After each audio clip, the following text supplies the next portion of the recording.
The golden numbers on the elevator display ticked upward with agonizing slowness. 48, 49, 50. Megan Collins stared at her reflection in the polished brass doors, barely recognizing the woman looking back. The uniform was the first thing that always caught her eye. A shapeless, slate-gray thing that smelled permanently of industrial starch and other people's desperation. It hung loosely off her frame, hiding the sharp protrusion of her collarbones and the hollow curve of her hips. She adjusted the white apron tied around her waist, her fingers trembling slightly. It wasn't just the exhaustion, though, that was a constant companion these days. It was the hunger, a dull, gnawing ache in the pit of her stomach that she had learned to ignore over the last few months. The elevator chimed, a soft, polite sound that seemed too cheerful for the hour. 2 a.m. The graveyard shift at the Hotel Verciani was usually quiet, a time for cleaning quiet messes and delivering late-night vices to guests who had too much money and not enough peace. Megan gripped the handle of the service trolley, her knuckles turning white.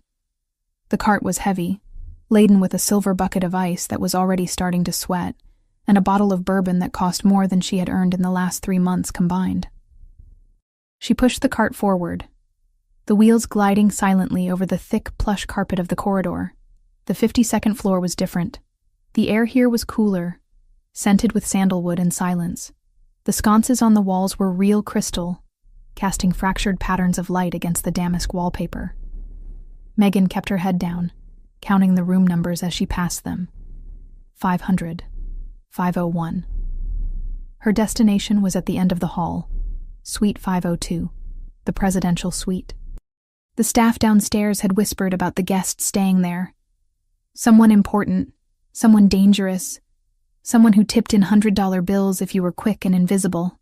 Megan didn't care about the danger. She just needed the money. Her rent was 2 weeks late, and the landlord had stopped accepting excuses. She stopped in front of the double mahogany doors. Her heart performed a nervous, erratic rhythm against her ribs. She took a deep breath, trying to steady her hands. She couldn't afford to drop the bottle. She couldn't afford to make a mistake. She raised her hand and knocked. 3 sharp raps. "Room service," she called out, her voice raspy. She cleared her throat and waited.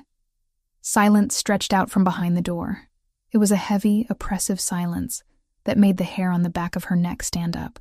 She shifted her weight from one aching foot to the other. Her shoes were cheap, thin-soled things that offered no support. And after a double shift, her feet felt like they were bleeding. She checked her watch. If he didn't answer in 30 seconds, she would have to leave the cart and go back down. Protocol. Then, the lock clicked. The sound was loud in the quiet hallway, the heavy tumbler of a deadbolt sliding back. The door swung open. Megan kept her gaze trained respectfully on the floor level, staring at the marble threshold.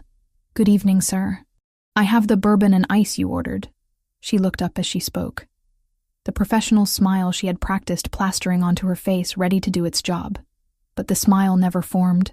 The words died in her throat, choking her. The man standing in the doorway filled the space completely. He was tall, imposing, radiating a kind of raw, kinetic energy that made the air around him feel charged. He wasn't wearing a shirt. His chest was broad, defined by corded muscle and dark hair that trailed down to the waistband of his black dress pants. His skin was pale, stark against the darkness of the room behind him, but it wasn't his body that stopped Megan's heart. It was his face, sharp cheekbones, a jawline that looked like it had been carved from granite, and eyes, dark, intelligent, predatory eyes that she had seen in her dreams every single night for the last 4 years. Silvio Rinaldi. The world tilted on its axis. The hallway, the hotel, the cart, the crushing weight of her debts. It all vanished, replaced by a singular, terrified realization. It was him. He looked older. There was a hardness to him that hadn't been there before. A coldness in the set of his mouth. He looked like a man who hadn't slept in a week. His hair messy, his posture tense. He was staring at her, but there was no recognition in his eyes at first. He just saw a member of the staff. A uniform. A servant. "Leave it," he said, his voice a low rumble that vibrated through the floorboards and straight up into her bones. He didn't even look at her face. He reached into his pocket, pulled out a clip of cash, and tossed a bill onto the tray without glancing at it. Go. Megan couldn't move. She couldn't breathe. Her brain was screaming at her to run, to turn the cart around and flee before he really looked at her. But her body was frozen. She stared at him. Her lips parted in a silent gasp. This couldn't be happening. Of all the hotels in the city, of all the suites, of all the nights. Silvio frowned, sensing her lack of movement. The irritation flashed across his features. He looked up from the tray, his dark eyes snapping to hers, ready to dismiss her incompetence with a cutting remark. His gaze locked onto her face. Time stopped. It didn't slow down. It ceased to exist. Silvio froze. The hand that had thrown the money remained suspended in the air for a fraction of a second, before dropping to his side. His pupils dilated, swallowing the iris until his eyes were black voids. He blinked once, slowly, as if trying to clear a hallucination. He leaned forward slightly, the predatory instinct taking over, his entire body going rigid. Megan? The name was a whisper, a question, and an accusation all at once. The sound of his voice saying her name shattered her paralysis. Panic, cold and sharp, flooded her veins. She took a stumbling step back, dragging the trolley with her. The wheels squeaked, a high-pitched sound of distress. No, she whispered, shaking her head. It was a useless denial. She knew it. He knew it. Silvio took a step forward, crossing the threshold into the hallway. The movement was fluid, dangerous. He ignored the cart completely, stepping around it as if it were a toy. He was looking at her with an intensity that burned. He looked at her face, tracing the features he had once memorized. Then his gaze dropped. He looked at the gray uniform. He looked at the coffee stain on the apron. He looked at her hands. Red, chapped, ringless. He looked at the way the dress hung off her skeletal frame. The color drained from his face. The shock that hit him was visible, a physical blow. He looked from her eyes to her uniform and back again, his expression shifting from confusion to a dawning, horrified comprehension. "What are you wearing?" he asked. His voice was no longer a whisper. It was a growl, low and threatening. "Megan, what is this?" "I have to go," Megan choked out. She released the handle of the cart, backing away. "I have to go. Wrong room. I'm sorry." "Wrong room?" Silvio repeated, his voice rising. He didn't sound angry. He sounded incredulous. He sounded like a man watching a nightmare unfold in real time. You're working here? In this hotel?" "Please," she begged, her voice trembling. Tears stung her eyes, hot and humiliating.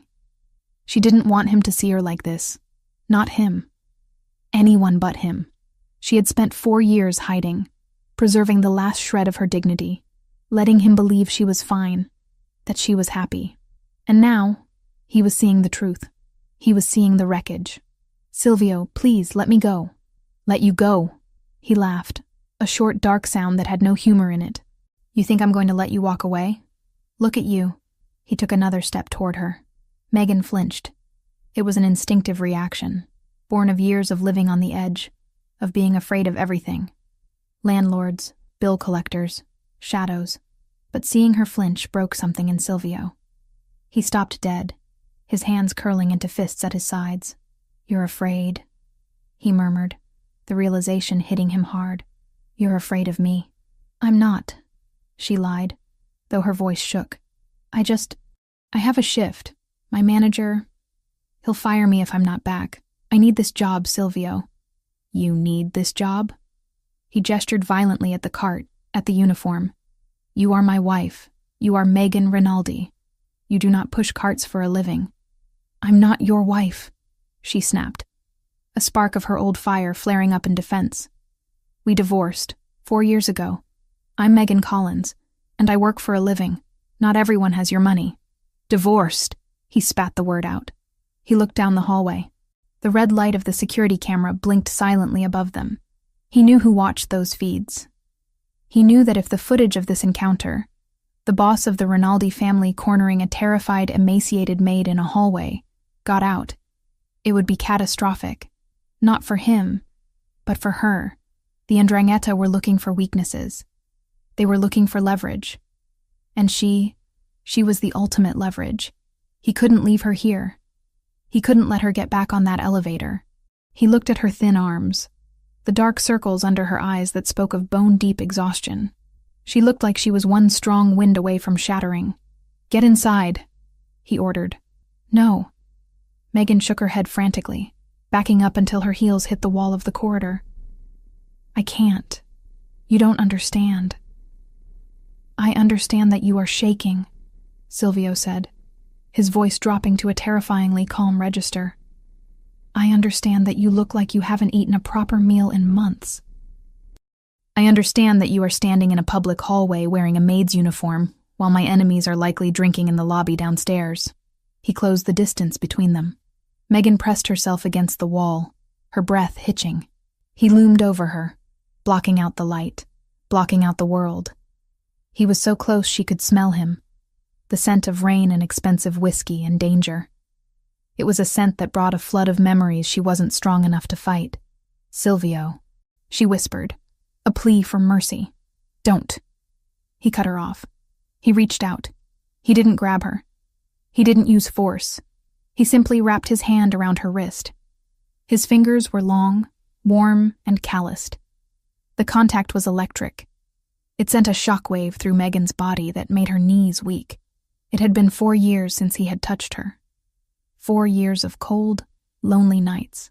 His grip was firm, an anchor in the storm. He felt the delicate bones of her wrist beneath his fingers, felt the frantic, rabbit-fast pulse beating against his thumb.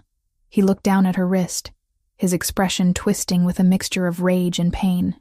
"You're so thin," he whispered, almost to himself. "God, Megan, what happened to you?" "Life happened," she said, trying to pull her hand back. He didn't let go. "Let me go, Silvio. Please. I can't be here. If I stay, I can't do this again." "You're not going anywhere," he said. "Not down to the basement. Not to clean toilets. Not to serve drinks to men who aren't fit to breathe the same air as you. It's honest work," she defended, tears finally spilling over. "I'm not ashamed of it. I am," he said brutally. "I am ashamed that I let this happen, that I didn't know." The elevator dinged again down the hall. Someone was coming. Silvio's head snapped up, his eyes narrowed. He wasn't going to let anyone see her, not like this. He shifted his body, shielding her from view, creating a wall between her and the rest of the world. "We are finishing this inside," he stated. "I can't go in there with you," Megan cried softly. "It's against the rules. They'll fire me." "Let them," Silvio snarled. "I'll buy this damn hotel and burn it to the ground if they look at you wrong. Now move." He pulled her. It wasn't a request. It was a physical command. He tugged her away from the wall, guiding her toward the open door of the suite. Megan stumbled, her feet tangling in the oversized hem of her dress. She gripped his forearm to steady herself, her fingers digging into his bare skin. The muscle beneath was hard as iron. She looked at the open door. It looked like a mouth waiting to swallow her whole. She knew that if she crossed that threshold, her life as Megan Collins, the invisible maid, was over. She knew that once Silvio Rinaldi had her behind closed doors, he would never let her return to the shadows. "Silvio, wait." She tried one last time, digging her heels into the carpet. He didn't wait. He didn't stop. He pulled her across the threshold, into the dim, warm sanctuary of the suite. He kicked the door shut behind them with a heavy final thud. The lock engaged automatically. The silence of the room enveloped them instantly. The hallway, the cart, the job. It was all gone. There was only him. There was only the way he was looking at her. Like he had found a lost treasure that had been broken and tarnished, and he was ready to kill anyone who had dared to touch it. Megan stood in the entryway, shivering, trapped. And for the first time in 4 years, terrifyingly, completely safe, the heavy thud of the deadbolt sliding into place echoed through the cavernous suite like a gavel striking a judge's bench. It was a final, irrevocable sound that severed the connection between the silent, carpeted hallway and the high-stakes world Megan had just been dragged back into. She stood frozen just inside the entrance, her back to the door, her hands trembling violently at her sides. The air in the suite was different from the corridor. It was richer, heavier, scented with the expensive leather of Italian furniture and the faint, lingering aroma of Silvio's cologne, a mix of bergamot, tobacco, and something uniquely, terrifyingly him. Silvio didn't move immediately. He stood a few feet away, his chest rising and falling with a controlled, rhythmic intensity that betrayed the storm raging beneath his stoic surface. The dim light of the crystal chandelier cast long, sharp shadows across his face, highlighting the harsh angles of his jaw and the predatory focus in his dark eyes. He wasn't looking at the room. He was looking at her. He was dissecting her. He was taking in the fraying hem of the gray polyester uniform, the way the fabric hung loosely over her hips, the scuffed tips of her cheap black work shoes. "Turn around," he commanded. His voice was low, devoid of the shouting that had echoed in the hallway, but it carried a weight that made disobedience impossible. Megan turned slowly, her movements stiff and jerky. She felt like an intruder in a palace, a stain on a masterpiece. She kept her eyes lowered, unable to meet his gaze. The shame was a physical thing, a hot, suffocating blanket that wrapped around her throat. She had spent 4 years building a wall between herself and this life, telling herself that she was better off poor and free than rich and endangered. But standing here now, shivering from a combination of air conditioning and adrenaline withdrawal, she didn't feel free. She felt broken. "Look at me," Silvio said. She forced her chin up, her hazel eyes locked with his obsidian ones. The intensity of his stare almost made her knees buckle. He wasn't looking at her with disgust, as she had feared. He was looking at her with a profound, terrifying confusion that was slowly hardening into fury. "You are shaking," he observed, stepping closer. The heat radiating from his bare chest was palpable, a furnace against the chill that had settled into her bones. Is it fear? Or is it hunger? Megan opened her mouth to lie, to say she was fine, but the truth was too heavy to hold back. "Both," she whispered. Silvio flinched as if she had struck him. He reached out, his hand hovering near her face before he clenched it into a fist and dropped it to his side, as if he didn't trust himself to touch her again without shattering her. He turned abruptly, pacing away from her toward the center of the living area. The suite was expansive, a testament to the power of the Rinaldi name. Floor-to-ceiling windows offered a panoramic view of the city skyline, a glittering expanse of lights that looked beautiful and cold. "Sit," he barked, gesturing to a velvet armchair near the unlit fireplace. Megan didn't argue. Her legs were vibrating with exhaustion. She walked over to the chair and sank into it. The velvet was soft, impossibly soft, a stark contrast to the hard plastic chairs in the employee break room in the basement. She wrapped her arms around her waist, trying to hold herself together. Silvio stopped pacing and turned to face her. He ran a hand through his dark hair, disrupting the severe style, making him look wilder, more dangerous. "We are going to talk," he stated. "And you are going to tell me the truth. No more lies. No more running." "I wasn't running," Megan said, her voice gaining a fraction of strength. "I was working. I have a job, Silvio." "A job?" He laughed, a harsh, incredulous sound. He walked over to the mini-bar, not the service cart she had abandoned in the hall, but the private cabinet built into the wall. He poured a glass of water, his movements sharp and angry. He brought it to her, thrusting it into her hand. "Drink. You look like you're going to pass out." Megan took the glass with both hands to keep it steady. She drank greedily, the cool water soothing her parched throat. She hadn't realized how thirsty she was. When she lowered the glass, Silvio was still looming over her, his arms crossed over his chest, his biceps flexing with the tension. "Where is the money, Megan?" he asked. The question was a blade, sharp and direct. Megan set the glass down on the side table, the coaster clinging to the wet bottom. "I don't have it. Don't lie to me," Silvio growled, leaning down until his face was level with hers. The settlement was millions. It was enough to buy this entire hotel, not clean its toilets. "Did you spend it? Did you give it to someone? Is there a man?" The accusation hung in the air, thick and poisonous. Megan looked at him, seeing the jealousy flare in his eyes. That familiar, irrational jealousy that she had once mistaken for lack of trust, before she understood it was his twisted form of care. "There is no man," she said quietly. "There never was.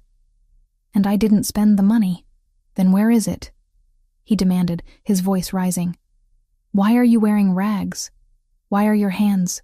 He reached out and grabbed her left hand, pulling it up to inspect the rough red skin, the calluses on her palm, the chipped nails. "Why do your hands look like this?" "Because I never touched the money," Megan said, pulling her hand back. "I never signed the access papers for the account you set up. I left it all there. Every cent." Silvio stared at her, stunned. He straightened up, looking at her as if she were speaking a foreign language. "You walked away with nothing?" "I walked away with my life," she corrected him. "I didn't want your money, Silvio. I wanted out. I wanted to be safe. I thought if I didn't take anything, I wouldn't owe you anything. I thought it would make the break clean." Clean. He looked around the opulent room, then back at her emaciated form. "You call this clean? You are starving, Megan. You are destroying yourself to prove a point? What kind of pride is this?" "It wasn't pride," Megan cried out, the dam finally breaking. "It was survival. And then Mom got sick." The room went silent. Silvio's expression shifted instantly. The anger didn't disappear, but it changed, morphing into a sharp alertness. He remembered her mother.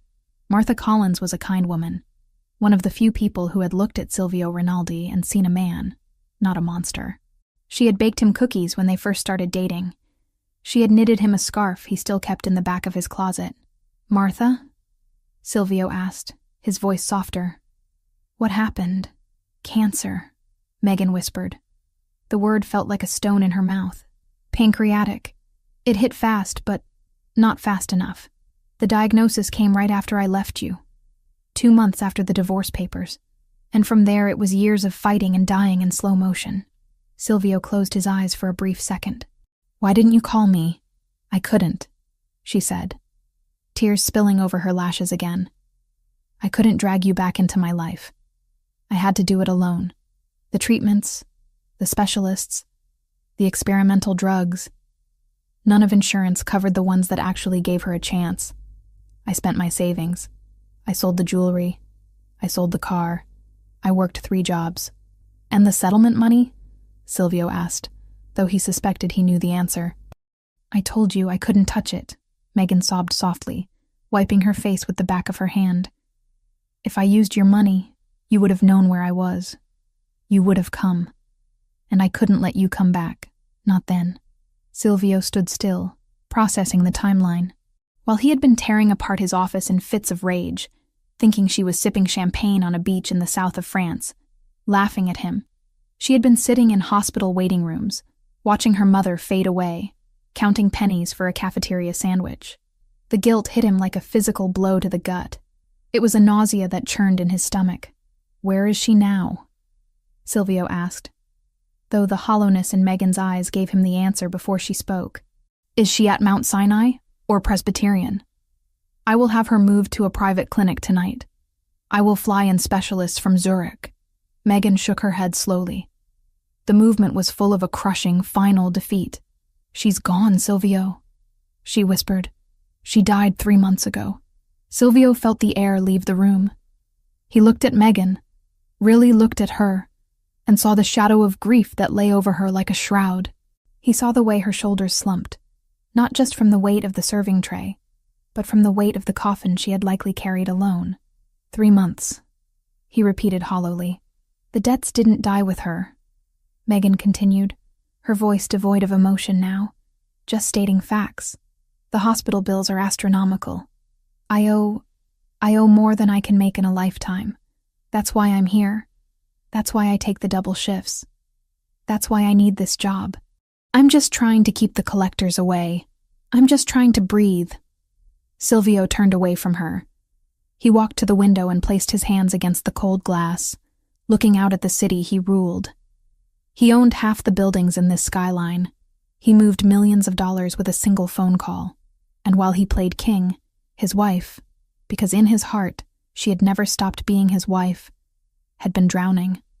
She had been living a nightmare of slow agony, alone. He clenched his fists so hard against the glass that the knuckles turned white. He hated himself in that moment. He hated his pride. He hated the silence he had allowed to stretch between them. But more than anything, he hated the universe for testing her so brutally. He turned back to her.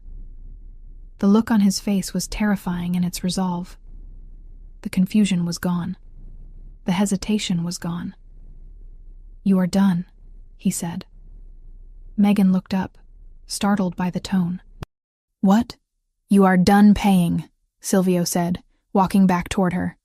"You are done working. You are done suffering." "Silvio, the debts are over $200,000, she said, trying to make him understand the scale of the disaster. "I don't care if it's 200 million, he interrupted, his voice lethal. "It's gone. Consider it paid. I will have the hospital administrators fired for harassment. I will burn the collection agencies to the ground if they ever dial your number again. You can't just fix everything with money." Megan argued weakly, though the fight was draining out of her. "Watch me," he challenged. He stopped in front of her. He reached out and touched the collar of her uniform. The gray polyester felt cheap and abrasive under his fingertips. He looked at it with pure, unadulterated hatred. "And this insult. Take it off." Megan froze. Her hands flew to the top button of her dress instinctively.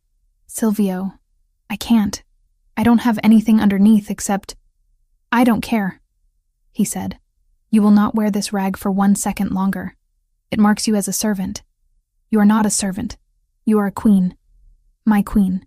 I don't have clothes," she whispered, her face flushing crimson.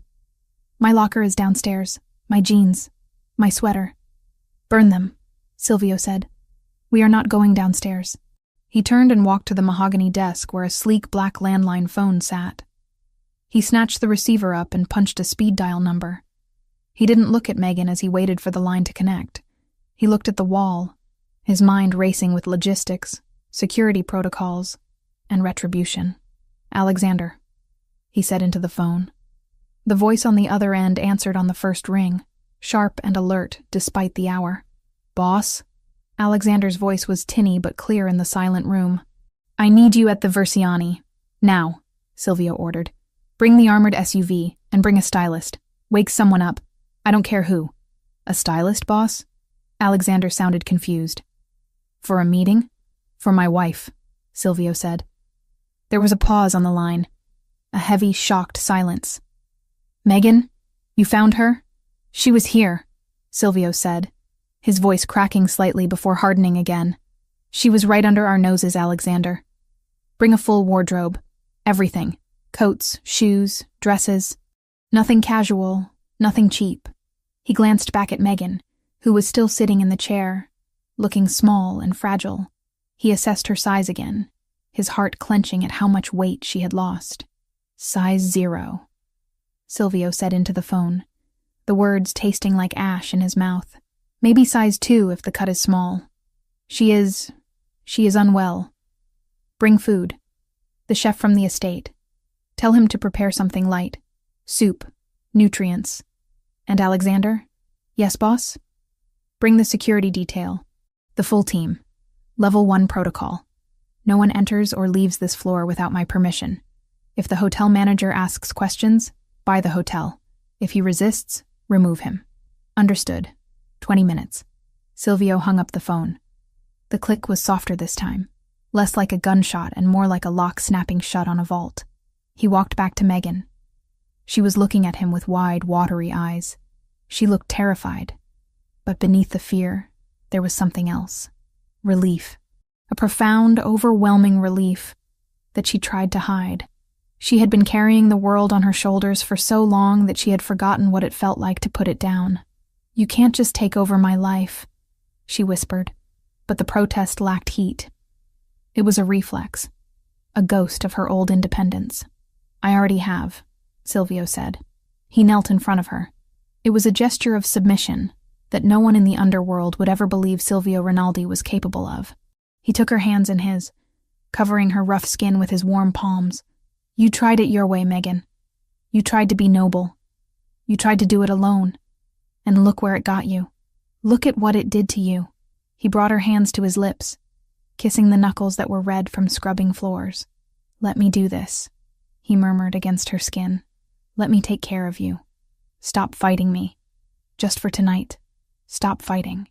Megan looked at him, the man she had loved, the man she had left to save. She looked at the dark circles under his eyes, the tension in his shoulders.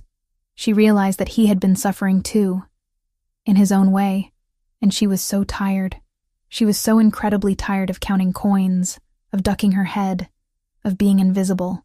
I'm tired, Silvio, she admitted, her voice breaking. I know, he said. I know, Bella. You don't have to be strong anymore. I have enough strength for both of us. The manager? She said, a last weak worry. He'll call the police if I don't return the cart. Let him call, Silvio said, his eyes darkening. The police work for me. The city works for me. And as of this moment, you work for no one. He stood up, pulling her gently to her feet. She wobbled, her equilibrium thrown off by the sudden movement and the emotional whiplash. Silvio caught her instantly, his arm wrapping around her waist, solid and unbreakable. He held her against him, not in a sexual embrace, but in a protective one. He was shielding her from the air itself. Go to the bathroom, he said, nodding toward the marble-tiled sanctuary to the left. Take a shower. Wash this place off your skin. Wash the smell of that detergent out of your hair. There are robes in there. Put one on. By the time you come out, Alexander will be here. Megan hesitated. And my uniform? Leave it on the floor, Silvio said, his voice vibrating with disgust. I will have it burned. You will never wear it again. You will never serve another person as long as you live, Megan. That life is dead. You hear me? It is dead. Megan looked at the door to the bathroom, then back at the door to the hallway. She knew that walking into that bathroom was a surrender. It was accepting that she was no longer Megan Collins, the struggling maid. She was returning to the cage. But looking at Silvio, seeing the raw pain and fierce determination in his eyes, she realized it wasn't a cage. It was a fortress, and right now, with the wolves of poverty and grief nipping at her heels, a fortress was exactly what she needed. Okay, she whispered. She stepped away from him, her hand lingering on his arm for a fraction of a second before she turned. She walked toward the bathroom, her footsteps silent on the thick carpet. She felt Silvio watching her every step, standing guard, a sentinel who would burn the world down before he let her fall again. She opened the door to the bathroom and stepped inside. The lights were bright, reflecting off white marble and gold fixtures. She caught sight of herself in the massive mirror, the gray dress, the stained apron, the hollow cheeks. She reached up and unpinned the name tag. Megan, housekeeping. She unclasped the pin and let the plastic tag fall. It hit the marble floor with a sharp clatter. Silvio heard the sound from the other room. He stood in the center of the suite, listening to the water turn on. He closed his eyes and exhaled a breath. He felt like he had been holding for 4 years. She was here. She was safe. But then his eyes snapped open, and they were cold, hard flint. She was safe, yes, but someone had made her suffer. Someone had threatened her 4 years ago. Someone had sent those photos. Someone had forced her to leave him, and in doing so, had condemned her to poverty and condemned her mother to a lonely death. Silvio walked over to the window and looked out at the city again. The relief was being replaced by a cold, calculating rage. He would find out who did it. He would find out who had stolen 4 years of their lives. And when he did, he wouldn't just kill them. He would make them wish they had died in the womb. Alexander, he whispered to the empty room. Bring the guns too. He turned back to the bathroom door, waiting. The shower was running. The nightmare of the hallway was over. The war for the future had just begun. The armored SUV hummed with a low, vibrating power as it cut through the city streets. A mobile fortress designed to repel bullets, bombs, and the outside world. Inside, the silence was absolute. save for the rhythmic thrum of the tires against the asphalt. Megan sat in the back seat, her body rigid, wrapped in a cashmere coat that Alexander had brought, a coat that cost more than the total earnings of her last 3 years. It was soft, impossibly warm, and smelled faintly of the cedar closet in the Rinaldi estate, a scent that triggered a cascade of memories she wasn't ready to face. Silvio sat beside her. He didn't touch her, but his presence was a physical weight, a gravitational pull that she had to actively resist. He was on his phone, typing furiously, his thumb moving across the screen with lethal precision. He wasn't just sending texts, he was moving armies. He was dismantling the life she had built, the hotel job, the manager, the anonymity, and erasing it from existence. Every few seconds he would glance at her, his dark eyes scanning her profile, checking to see if she was still there, as if he expected her to dissolve into mist. "Alexander," Silvio said, his voice breaking the silence. "ETA. 3 minutes, boss," Alexander replied from the driver's seat. His eyes met Megan's in the rearview mirror. There was no judgment in them, only a profound, stunned relief. Alexander had been Silvio's shadow for a decade. He knew exactly what the loss of Megan had done to the man sitting in the back seat. "The team is ready." Megan swallowed hard, her throat dry. "Silvio," she whispered, "what are you going to tell them?" Silvio stopped typing. He turned to her, the blue light of the phone screen illuminating the harsh planes of his face. "Tell who?" "The staff. The guards," she said, pulling the coat tighter around herself. "They know I left. They think I abandoned you. They'll hate me. They work for me," Silvio said, his tone leaving no room for argument. "Their opinions are irrelevant, and they don't hate you. They mourned you. I'm not dead," she murmured. "You were to this house," he countered. "For 4 years, this family has been a ghost ship. You were the only thing that made it a home. Without you, it was just a headquarters for war." The car slowed, turning off the main road onto the winding private drive that led to the Rinaldi estate. The iron gates, massive and imposing, began to swing open before the vehicle even came to a halt. Megan watched the familiar landscape pass by the tinted windows, the manicured hedges, the stone fountains, the long line of oak trees that lined the driveway. It was exactly as she remembered it, frozen in time, a pristine monument to a life she had been forced to incinerate. As the SUV pulled up to the main entrance, the reality of what was happening crashed down on her. She wasn't just visiting, she was returning. And she was terrified that the threat, the one that had driven her away, was waiting for her inside those walls. Alexander parked the car and killed the engine. Before Megan could reach for the door handle, Silvio was already outside. He opened her door, offering his hand. The gesture was courtly, old-fashioned, and completely at odds with the violence she knew he was capable of. She looked at his hand. Large, scarred on the knuckles, steady as a rock. She placed her trembling fingers in his palm. He pulled her out, but he didn't let go. He tucked her hand into the crook of his arm, anchoring her to him. Steps clicked against the stone pavement. The front doors of the mansion opened, and the household staff spilled out, lining up with military precision. There was Mrs. Rossi, the housekeeper, looking older, her face lined with new wrinkles. There was Marco, the head of the perimeter security. There were faces she knew, and faces she didn't. Megan braced herself for the glares, for the whispers of gold digger or traitor. She kept her chin down, staring at the gravel. "Welcome home, Mrs. Rinaldi." Mrs. Rossi's voice wavered. Megan's head snapped up. The older woman was crying, not polite, hidden tears, but open weeping. Mrs. Rossi stepped forward, breaking the line of protocol, and looked at Silvio for permission. He gave a curt nod. Mrs. Rossi reached out and grasped Megan's free hand, squeezing it tightly. "We thought—" Mrs. Rossi choked out. "We didn't know if we would ever see you again. You look so thin, cara mia. So thin." "I'm okay, Mrs. Rossi," Megan whispered, fighting the burn in her own eyes. "I'm okay now.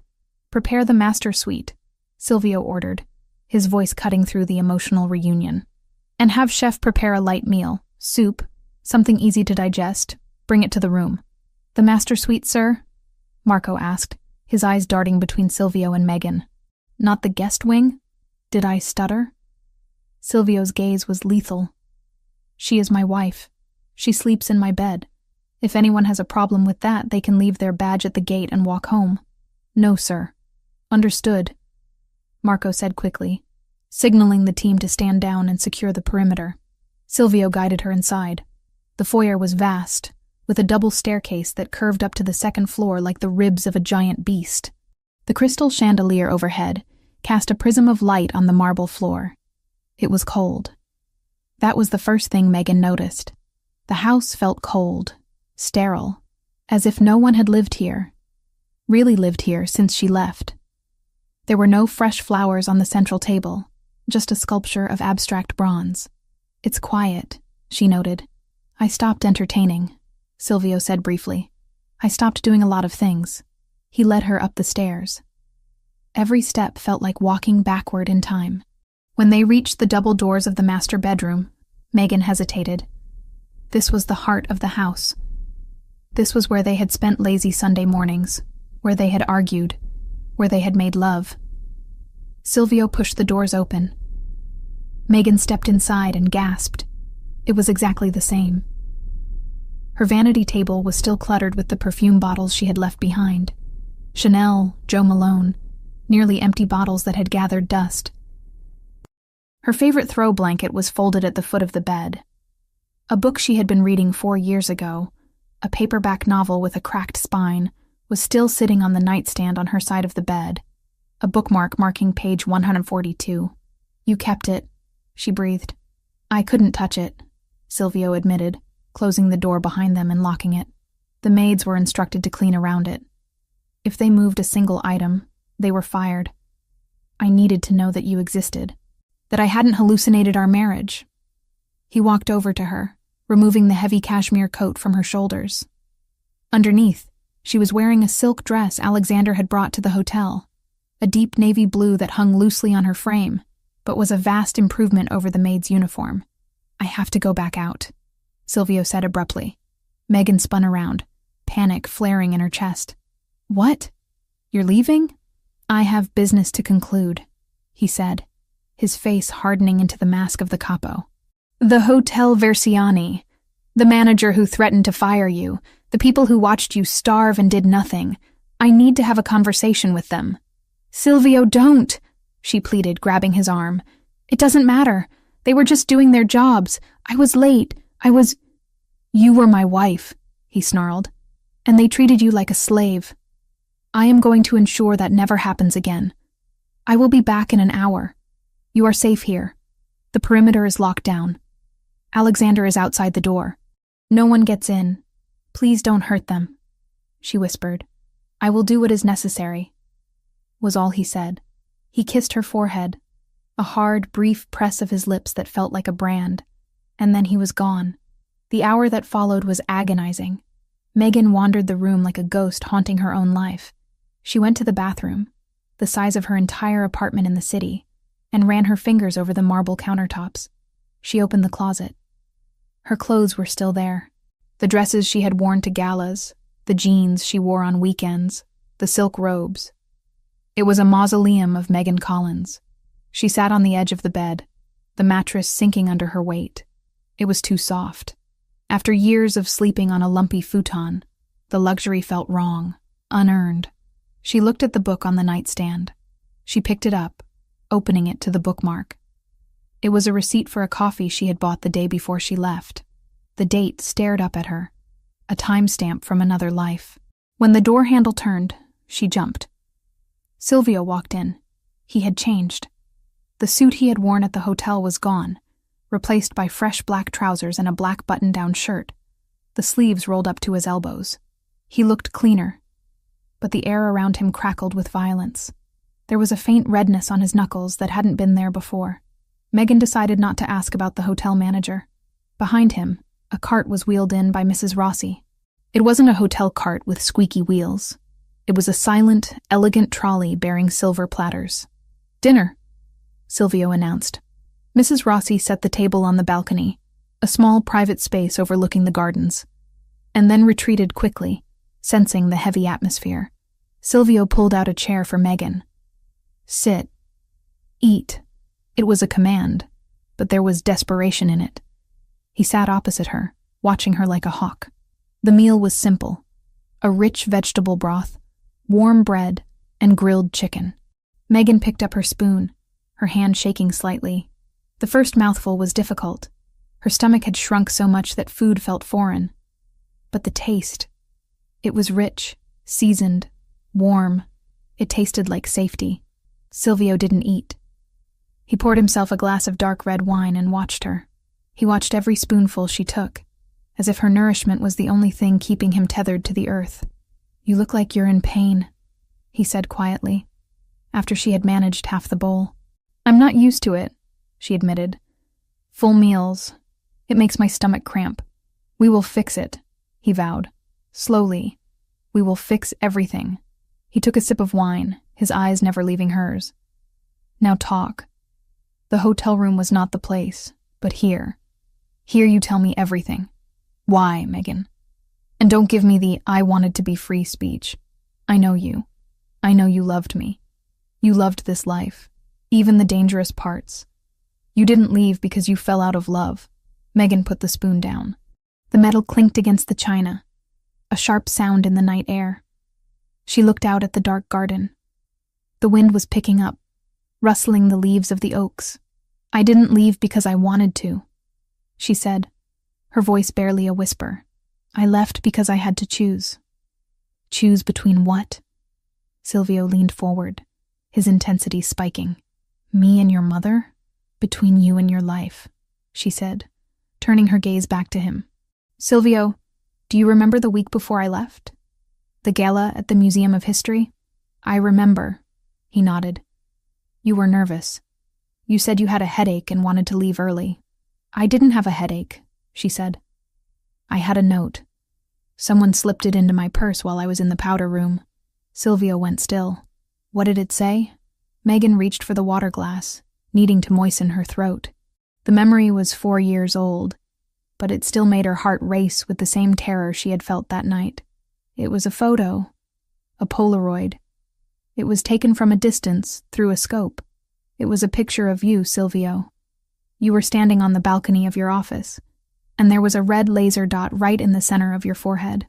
Silvio's jaw tightened, a muscle feathering in his cheek. "A threat. People threaten me every day, Megan. It's part of the job. Not like this," she insisted. The note on the back, it didn't ask for money. It didn't ask for territory. It said, "She is the weakness. As long as she stays, he is a target. Leave him, and he lives. Stay, and we pull the trigger." Silvio slammed his hand down on the table. The silverware rattled. "And you believed them? You didn't bring this to me? I have an army, Megan. I have the best security in the world. You can't stop a bullet you don't see," she cried out, her voice rising to match his. "They knew everything, Silvio. They knew my schedule. They knew about my mother's diagnosis before I even told you. The next day, after the gala, I found a burner phone in my car. They called me. They described what you were wearing at that exact moment. They said they had a shooter in position. They gave me 24 hours to file for divorce and disappear." "Who?" Silvio demanded, his voice dropping to a terrifying growl. "Who called you?" "I don't know." She wept. "They used a voice changer, but they knew things. Internal things. They knew about the security blind spots in the garden. They knew the codes to the gate. That's why I couldn't tell you. It was someone close. Someone inside. If I told you, and you started asking questions, they would know I talked. And they would have killed you." Silvio sat back, the air rushing out of his lungs. He looked at her, really seeing the past 4 years in a new light. She hadn't abandoned him. She had saved him.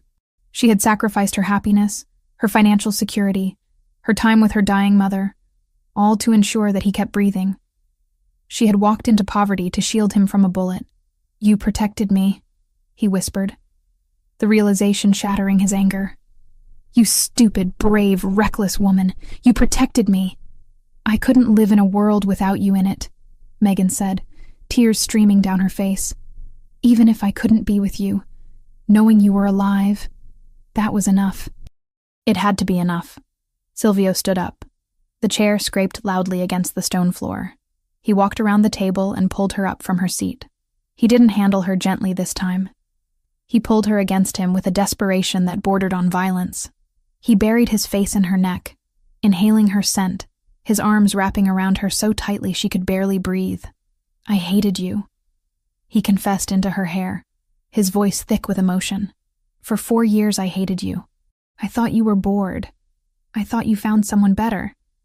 I tore this city apart looking for a reason, and when I couldn't find one, I decided you were just cruel. I'm sorry, she sobbed, clutching the back of his shirt. I'm so sorry. No, he pulled back, framing her face with his hands. His thumbs wiped away the tears, his touch frantic. Do not apologize. You saved my life. But you paid too high a price. Look at you. You starved for me. I'm okay, she tried to say, but he shook his head. You are not okay. But you will be. He swore. Listen to me, Megan. Whoever did this, whoever sent that photo, whoever made that call, they made a mistake. They let you live. He leaned his forehead against hers, their breaths mingling. They wanted to remove my weakness. Silvio hissed, his eyes burning with a cold blue fire. But they didn't understand. You aren't my weakness. You are my reason. And now that you are back, I am going to find them. I am going to find the person who kept us apart. And I am going to dismantle them piece by piece. Silvio, be careful, she whispered, fear spiking again. If they know I'm back, let them know, he said. Let them come. 4 years ago, I was complacent. I was happy. Now I am angry, and I have you back. I will burn the entire world to keep you safe this time. He lifted her up, carrying her back into the bedroom. He laid her on the bed on top of the covers. He didn't try to undress her further. He didn't try to initiate sex. That bridge was still too far. There was too much trauma, too much physical weakness in her body. Instead, he lay down beside her, fully clothed. He pulled her into his chest, wrapping his legs around hers, caging her in. Sleep, he commanded, his hand stroking her hair. A rhythmic, soothing motion. I am not leaving this room. I am not closing my eyes. Watch me. I will be here when you wake up. Megan rested her head on his shoulder. The steady thud of his heart was the only sound in the room. The fear was still there, a cold shadow in the corner of her mind. But for the first time in years, she wasn't facing it alone. She closed her eyes, and the darkness didn't feel so empty. Silvio watched her breathing even out as she drifted into exhaustion. He stared at the ceiling, his mind working through the list of suspects.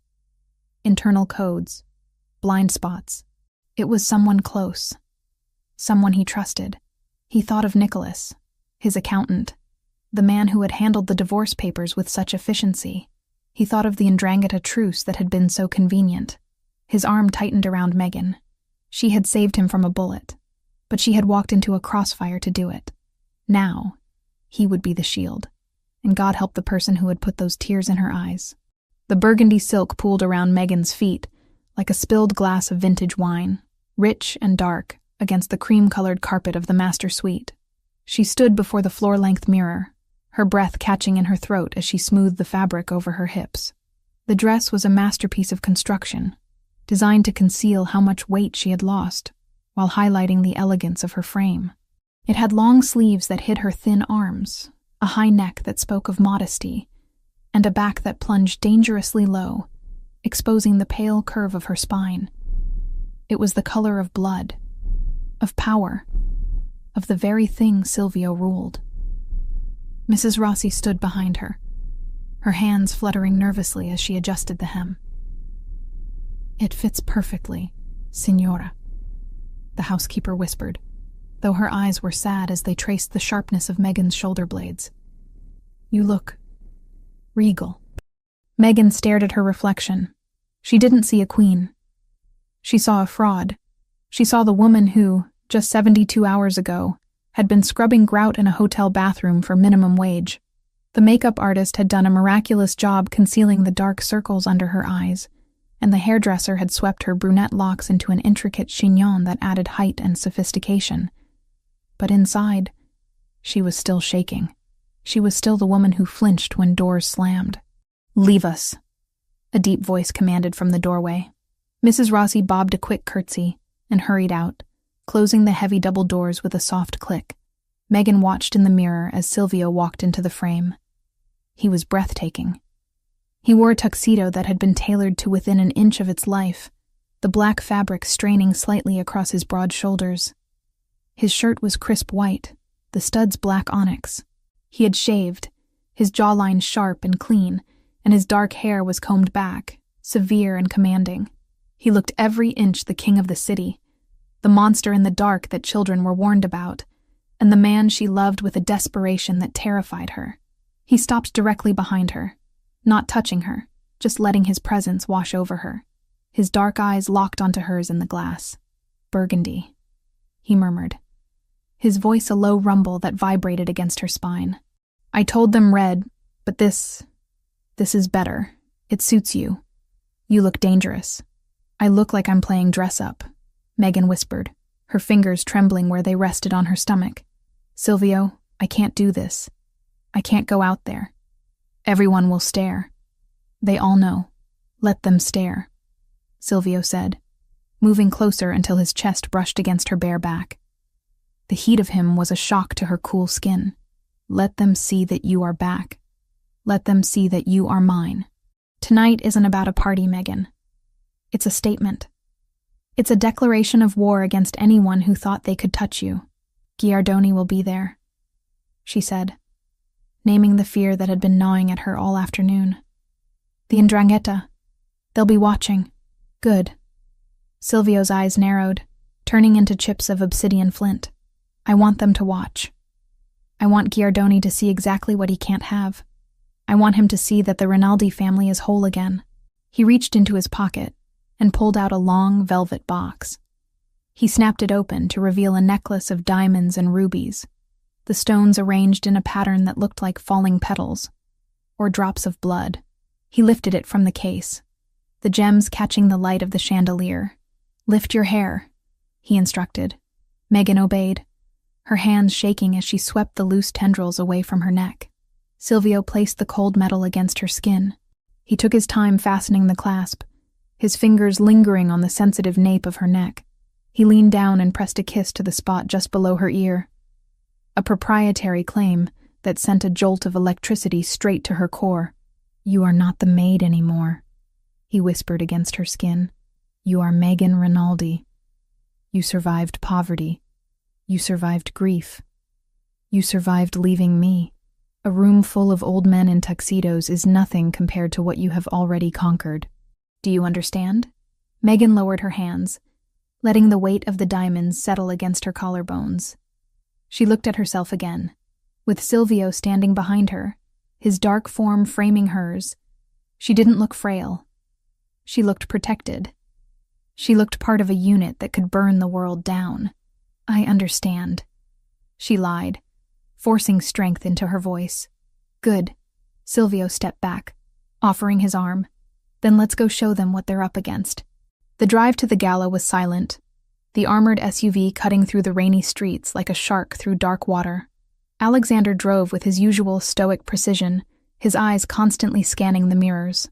Beside her, Silvio held her hand, his thumb tracing the knuckles he had kissed the night she returned. He didn't speak, but the tension radiating off him was palpable. He was coiled, ready to strike, his body a loaded weapon. The gala was being held at the Metropolitan Museum of Art, a venue that screamed old money and legitimate power, a mask the underworld loved to wear. As the car pulled up to the red carpet, the flashbulbs of the paparazzi erupted like a strobing lightning storm. "Stay close to me," Silvio murmured as the door opened. "Don't look down. Look through them." Megan stepped out into the chaos. The cold air bit at her skin, but she barely felt it. She was instantly blinded by the lights, deafened by the shouts of photographers. But then Silvio was there, a solid wall of black wool and heat. He placed a hand on the small of her back, not guiding her, but anchoring her. They moved together, a single entity. They ascended the massive stone steps. As they reached the top and entered the great hall, the noise of the outside world was cut off, replaced by the murmur of a string quartet and the low hum of hundreds of conversations. And then, silence.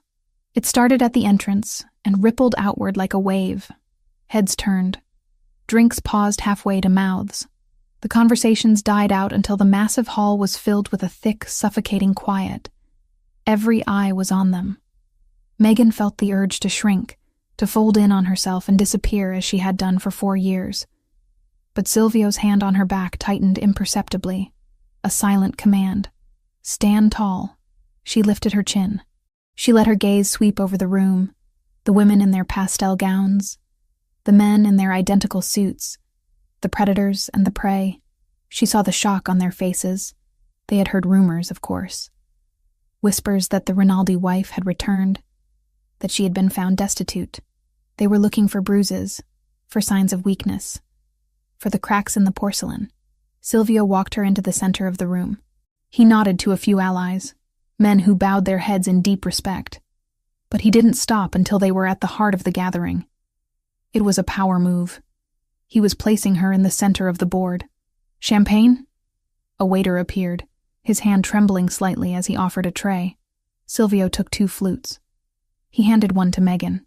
Sip it, he advised quietly. Don't drink it. You need your wits.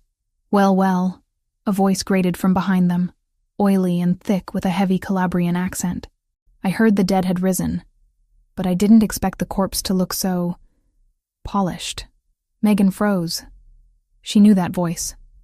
She turned slowly, Silvio turning with her, his body shifting to shield her partially. Standing there was Franco Giardoni, the head of the 'Ndrangheta faction in the city.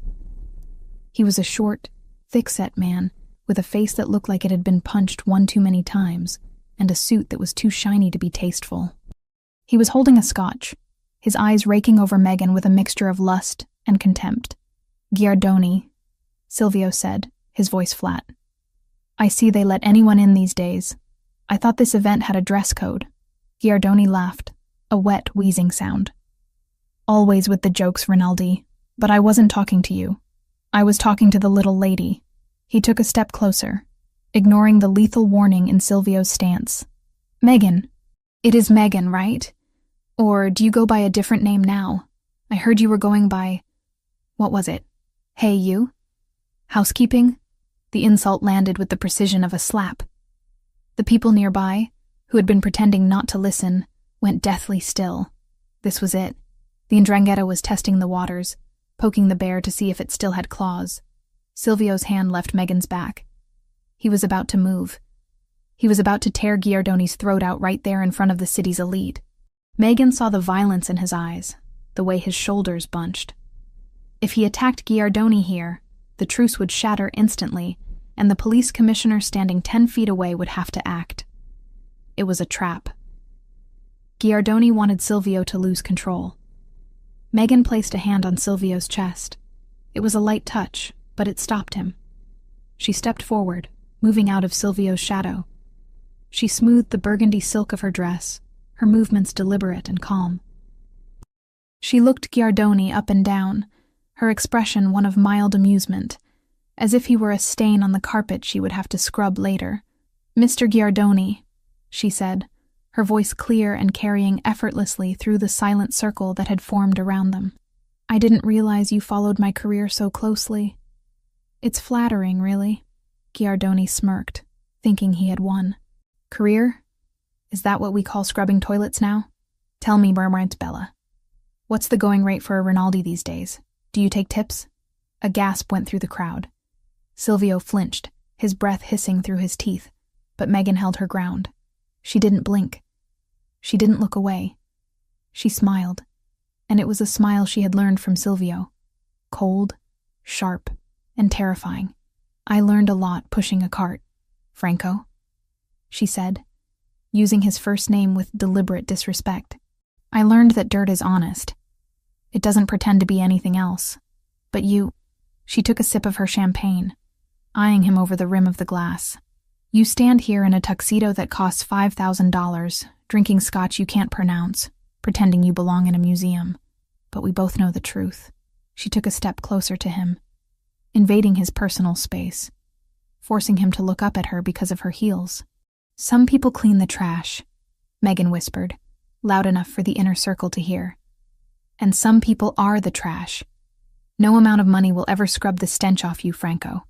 You smell like a desperate second best. Giardoni's face turned a mottled purple. The smirk vanished, replaced by pure, unadulterated rage. He opened his mouth to retort, to shout, to do something, but the damage was done. A ripple of laughter started somewhere in the crowd, a nervous, shocked titter that quickly spread.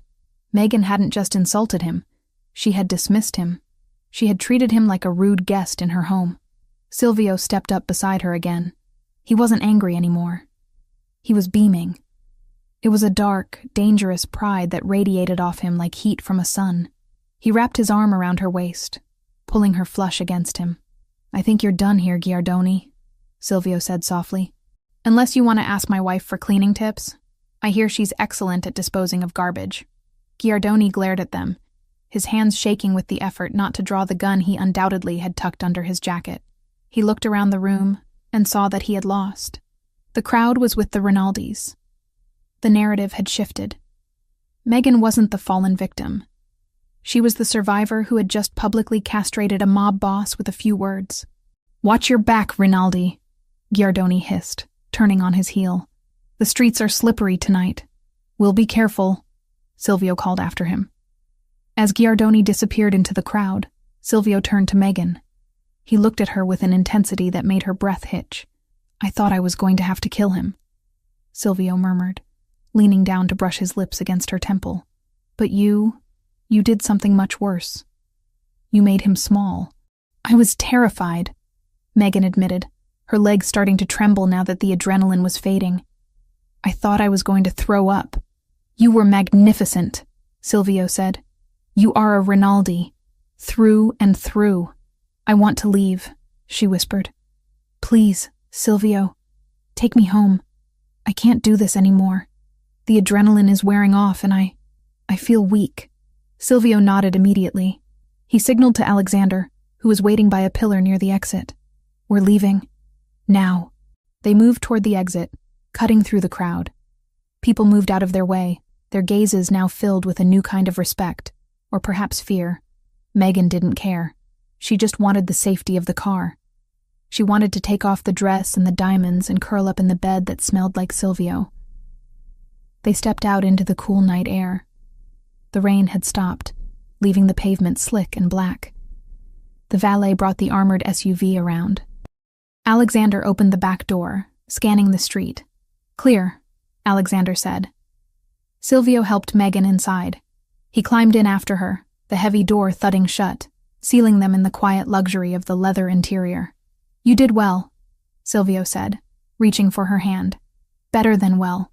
He hated me, Megan said, leaning her head back against the seat. Giardoni. He looked at me like he wanted me dead. He wants us all dead, Silvio said dismissively. He's a relic. We will deal with him. The car pulled away from the curb, merging into the late-night traffic. Megan closed her eyes, letting the motion of the car soothe her. She felt Silvio's thumb rubbing circles on the back of her hand.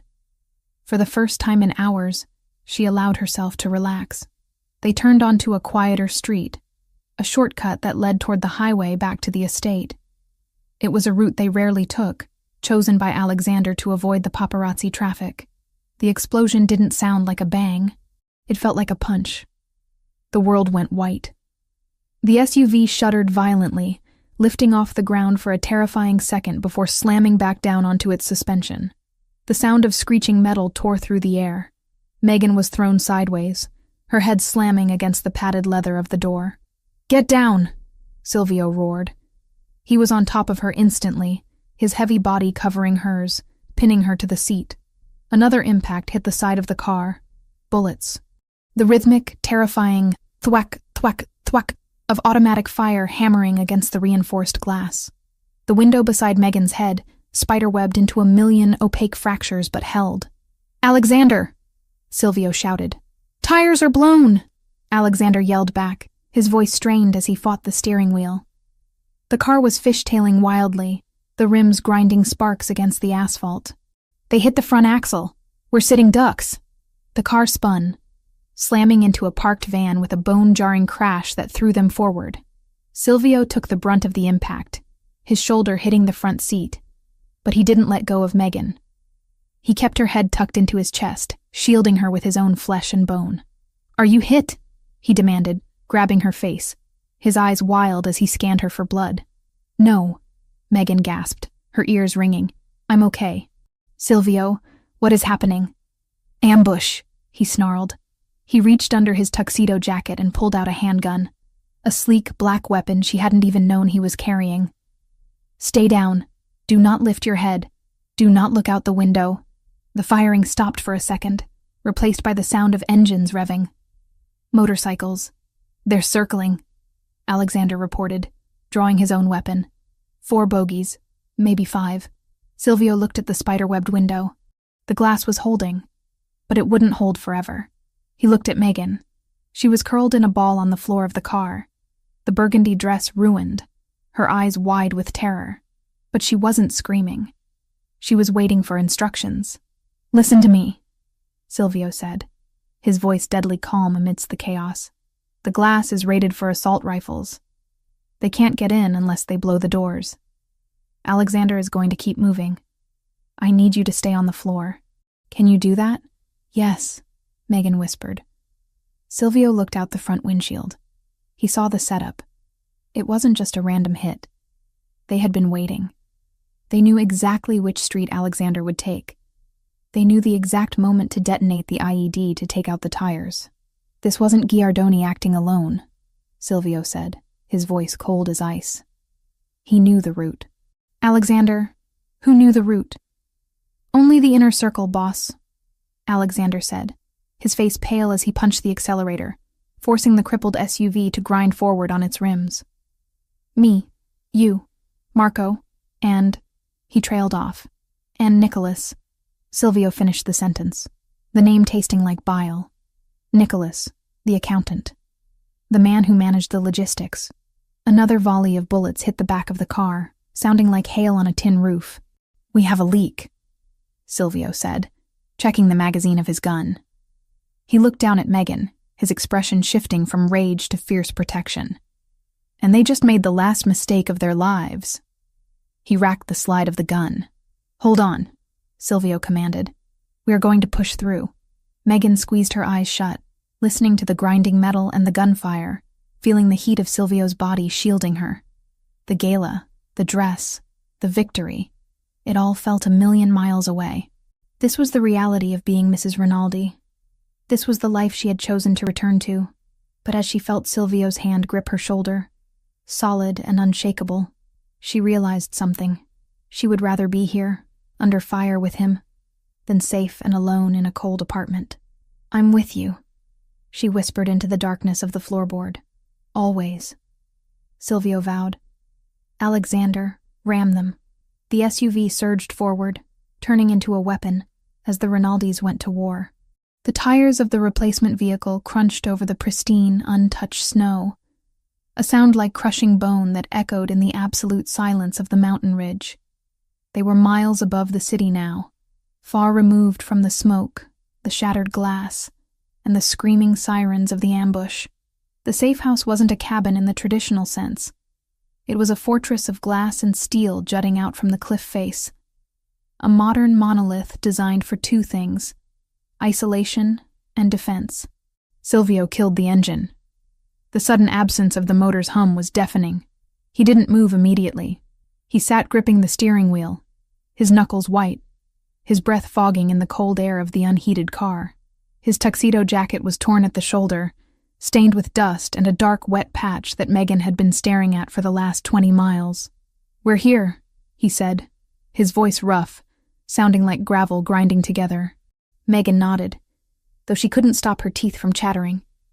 It wasn't just the cold, it was the adrenaline crash. The shootout, The high-speed chase, the desperate switch to the backup vehicle Alexander had staged under a highway overpass. It had all happened in a blur of violence. Now, the stillness was terrifying. Silvio got out, the cold mountain wind whipping his hair back. He opened her door and pulled her out, not waiting for her to find her footing. He ushered her toward the heavy steel front door, his body shielding hers from the open expanse of the woods, his gun drawn and held low against his thigh. He keyed a code into the biometric panel. The door hissed open, revealing a dark, warm interior. "Inside," he commanded. "Don't touch the windows. Don't turn on the main lights yet." Megan stepped inside. The floors were heated slate, radiating a warmth that seeped through the thin soles of her heels. Silvio followed, locking the door behind them with a heavy mechanical thud that reminded her of the hotel room. But this time, the lock felt like it was keeping the monsters out, not trapping her in. He moved through the house with lethal efficiency, checking corners, arming the perimeter sensors, his movements sharp and agitated. Megan stood in the center of the living room, hugging her arms around her chest. The ruined burgundy dress was torn at the hem, and she was missing an earring. She felt like a doll that had been dragged through a war zone. "Silvio," she whispered. He didn't hear her, or he chose not to. He was staring at a tablet mounted on the wall, watching the green lights of the security grid come online. "Silvio," she said louder, her voice cracking. He spun around, his gun half raised before he recognized her and lowered it. His eyes were wild, dilated with the residual combat high. "What? Are you hurt? Did a piece of glass hit you?" "No," she said, taking a step toward him. "But you are." She pointed to his side. The black shirt was soaked through with blood just above his hip. He looked down, seeming surprised to see it there. He touched the spot, his fingers coming away red. "It's a scratch." He dismissed it, turning back to the panel. Metal fragment from the door panel. "It didn't hit anything vital." "It's bleeding," Megan insisted. She walked over to him, her fear transforming into a sudden, fierce need to be useful. She couldn't shoot a gun. She couldn't drive a getaway car. But she could do this. "Where is the first aid kit?" "Bathroom. Under the sink." He grunted, wincing slightly as he reached up to check a camera feed. Megan didn't wait. She kicked off her heels, running barefoot across the slate to the bathroom. She found the kit, a military-grade box, not a household one, and grabbed it. When she returned, Silvio had taken off his tuxedo jacket and was unbuttoning his shirt. The sight of his torso stopped her in her tracks. He was bruised. A large purple welt was forming on his shoulder where he had slammed into the dashboard protecting her. But it was the cut on his side that drew her eye. A jagged laceration about 3 inches long. It wasn't deep enough to be fatal, but it was ugly, and it was still oozing dark blood. "Sit down," she ordered, pointing to the leather sofa. Silvio looked at her.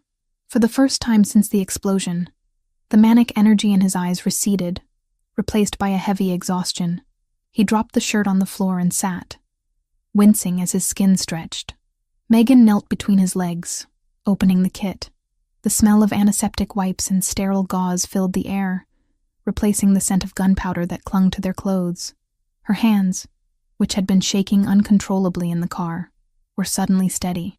This was a problem she could solve. This was a ledger she could balance. "This is going to sting," she warned, peeling open an alcohol swab. "Do it," he said, staring at the ceiling. She pressed the pad against the wound. Silvio hissed, his abdominal muscles seizing under her fingers, hard as rock. She worked quickly, cleaning the blood away, checking for debris. "It needs a stitch," she murmured, examining the depth. "Maybe 2. But butterfly strips will hold it if you don't move around too much." "I'm not moving," he said. His voice was lower now, watching her. He wasn't looking at the wound. He was watching her face. He was watching the way her brow furrowed in concentration, the way she bit her lip as she applied the antibiotic ointment. "You saved me," she whispered, not looking up as she applied the adhesive strips. "In the car. You threw yourself over me. I would have thrown myself in front of a train," Silvio replied simply. A few bullets are nothing. It's not nothing, she argued, her voice trembling again. She smoothed the bandage down, her fingers lingering on his warm skin.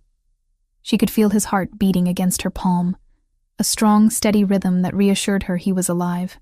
You could have died, Silvio, if that glass hadn't held. But I didn't, he said. He reached out and caught her hand, stopping her ministrations. And neither did you. He pulled her hand up to his chest, pressing it over his heart. His skin was burning hot. The contact broke the clinical atmosphere instantly. Suddenly, the room felt very small, and the air very thin. Why? She asked, the question that had been haunting her since the hotel hallway finally bubbling to the surface. Why did you come for me? After 4 years? After you thought I just left? Silvio looked at her, his dark eyes searching hers. Because you are mine. We're divorced, she whispered, though the words felt hollow even as she said them. I signed the papers. I sent them to Nicholas. I saw the decree. Silvio let out a short, bitter laugh. He released her hand and leaned back against the sofa, closing his eyes for a moment. You saw a piece of paper, Megan. You saw what I wanted you to see. Megan froze. What do you mean? He opened his eyes. They were clear, unyielding. I never signed them. The silence in the cabin was absolute. The wind howled outside, scratching against the glass. But inside, the world had stopped. What? She breathed. I never signed the divorce papers, Silvio repeated, his voice firm. Nicholas brought them to me every week for the first year. He told me it was financial suicide to stay married to a woman who had vanished. He told me I needed to protect the assets. I threw him out of my office every single time. But the decree, Megan stammered. I received a copy in the mail. It had the judge's seal. A forgery, Silvio admitted without a shred of remorse. I had Nicholas send it to the P.O. box you used for the lawyer. I knew you wouldn't come back if you thought you were still tied to me. I knew you wanted to be free. So I let you believe you were. Megan stared at him, her mind reeling. So we are married, Silvio finished. Legally, spiritually, in every way that matters. There has not been a single second in the last 4 years where you were not Megan Rinaldi. He sat up, ignoring the pain in his side, and leaned toward her. The intensity of his gaze pinned her to the spot. I couldn't do it, he confessed, his voice dropping to a rough whisper. I tried. I held the pen. But every time I looked at that line, it felt like signing my own death warrant. I would rather have lived in hell knowing you were somewhere in the world as my wife than live in heaven as a free man. Tears pricked Megan's eyes. She thought of her mother's hospital bills, the crushing debt, the fear of the collectors. She thought of the nights she had cried herself to sleep, missing him, thinking she had severed the bond forever. And all this time, you kept me, she said, a tear sliding down her cheek. I will always keep you, he vowed. He reached out and wiped the tear away with his thumb, his touch rough but infinitely gentle. I told you tonight. You never left. You just took a long walk. The distance between them vanished. It wasn't a decision. It was gravity. Megan moved, or maybe he pulled her. She didn't know. Suddenly she was straddling his lap, careful of his injury, her hands tangling in his dark, messy hair. Silvio groaned, a sound of pure, starving need, and buried his face in her neck. Silvio, she gasped as his hands found the zipper of the ruined dress. I need to feel you, he muttered against her skin, his lips trailing fire down her throat. I need to know you're real. 4 years, Megan. 4 years of ghosts. The dress fell away. The cold air of the room touched her skin for only a second before his hands were there, covering her, claiming her. There was no hesitation, no awkwardness of rediscovery. Her body remembered his. His hands remembered every curve of her. It was a frantic, desperate collision. He kissed her, and it wasn't gentle. It was a reclaiming.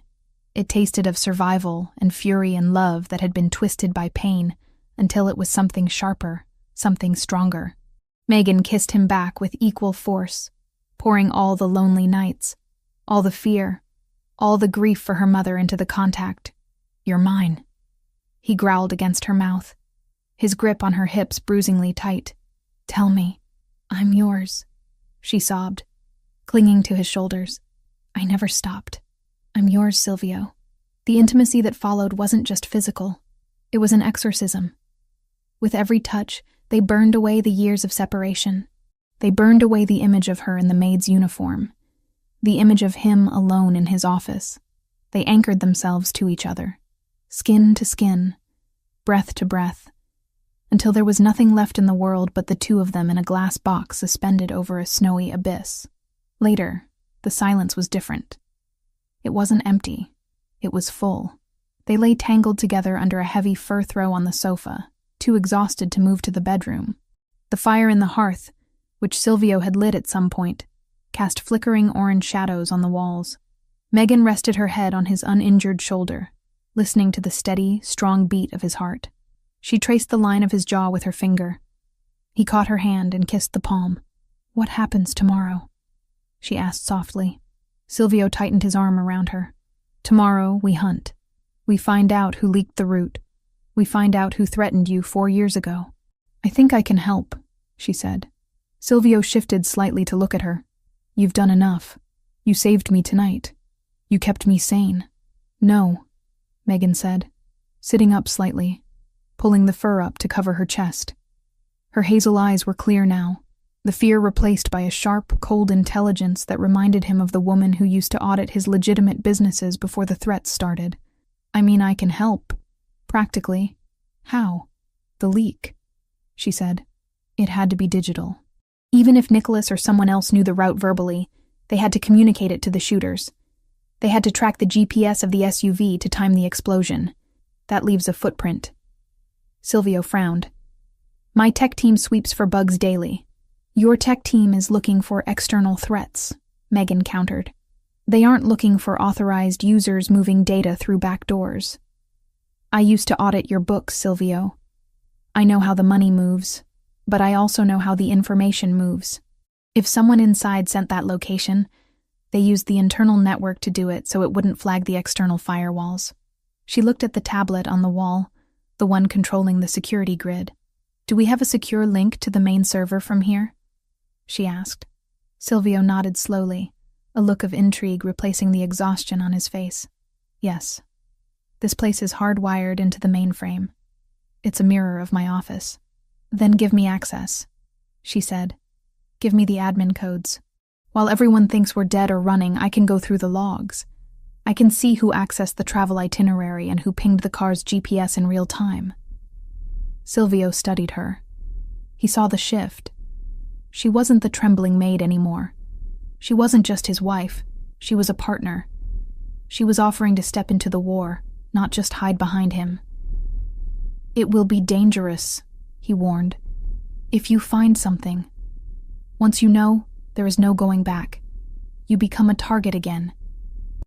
"I've been a target for 4 years," Megan said hard. "I'm done running. I want to know who killed my time with my mother. I want to know who stole my life." Silvio reached up and cupped her cheek. He smiled, a dark, terrifying expression that mirrored her own newfound resolve. "That's my girl," he whispered. The morning sun hit the glass walls of the fortress with blinding brilliance, turning the snow-covered world outside into a sheet of white fire. Megan woke up alone on the sofa. For a second, panic flared. The old reflex of waking up to an empty apartment. But then she smelled coffee. She sat up, wrapping the fur blanket around herself. Her body ached, a pleasant, sore reminder of the night before. She looked around. Silvio was standing by the kitchen island, dressed in fresh clothes he must have found in the cabin's supply. Black tactical pants and a gray thermal shirt that stretched tight over his chest. He was on the phone, speaking in rapid, hushed Italian. He saw her move and hung up immediately. "Good morning," he said. He walked over with a mug of coffee, steaming and black, just the way she used to take it. "Morning." She took the cup, her fingers brushing his. "Is everything okay?" "The wound? Stiff," he admitted, touching his side. "But fine." The bleeding stopped. He leaned against the island, crossing his arms. "I made some calls. The official story is that we are missing. presumed dead or critically injured. The car wreck looked bad enough to sell it. The 'Ndrangheta is celebrating. Chiardoni thinks he won. Good. Megan blew on her coffee. Let them celebrate. It makes them sloppy. Alexander is fine, Silvio added, answering the question he knew she was about to ask. He has a concussion and a broken arm, but he managed to limp the SUV to the extraction point. He's in a safe house downtown. Thank God, Megan breathed. Now.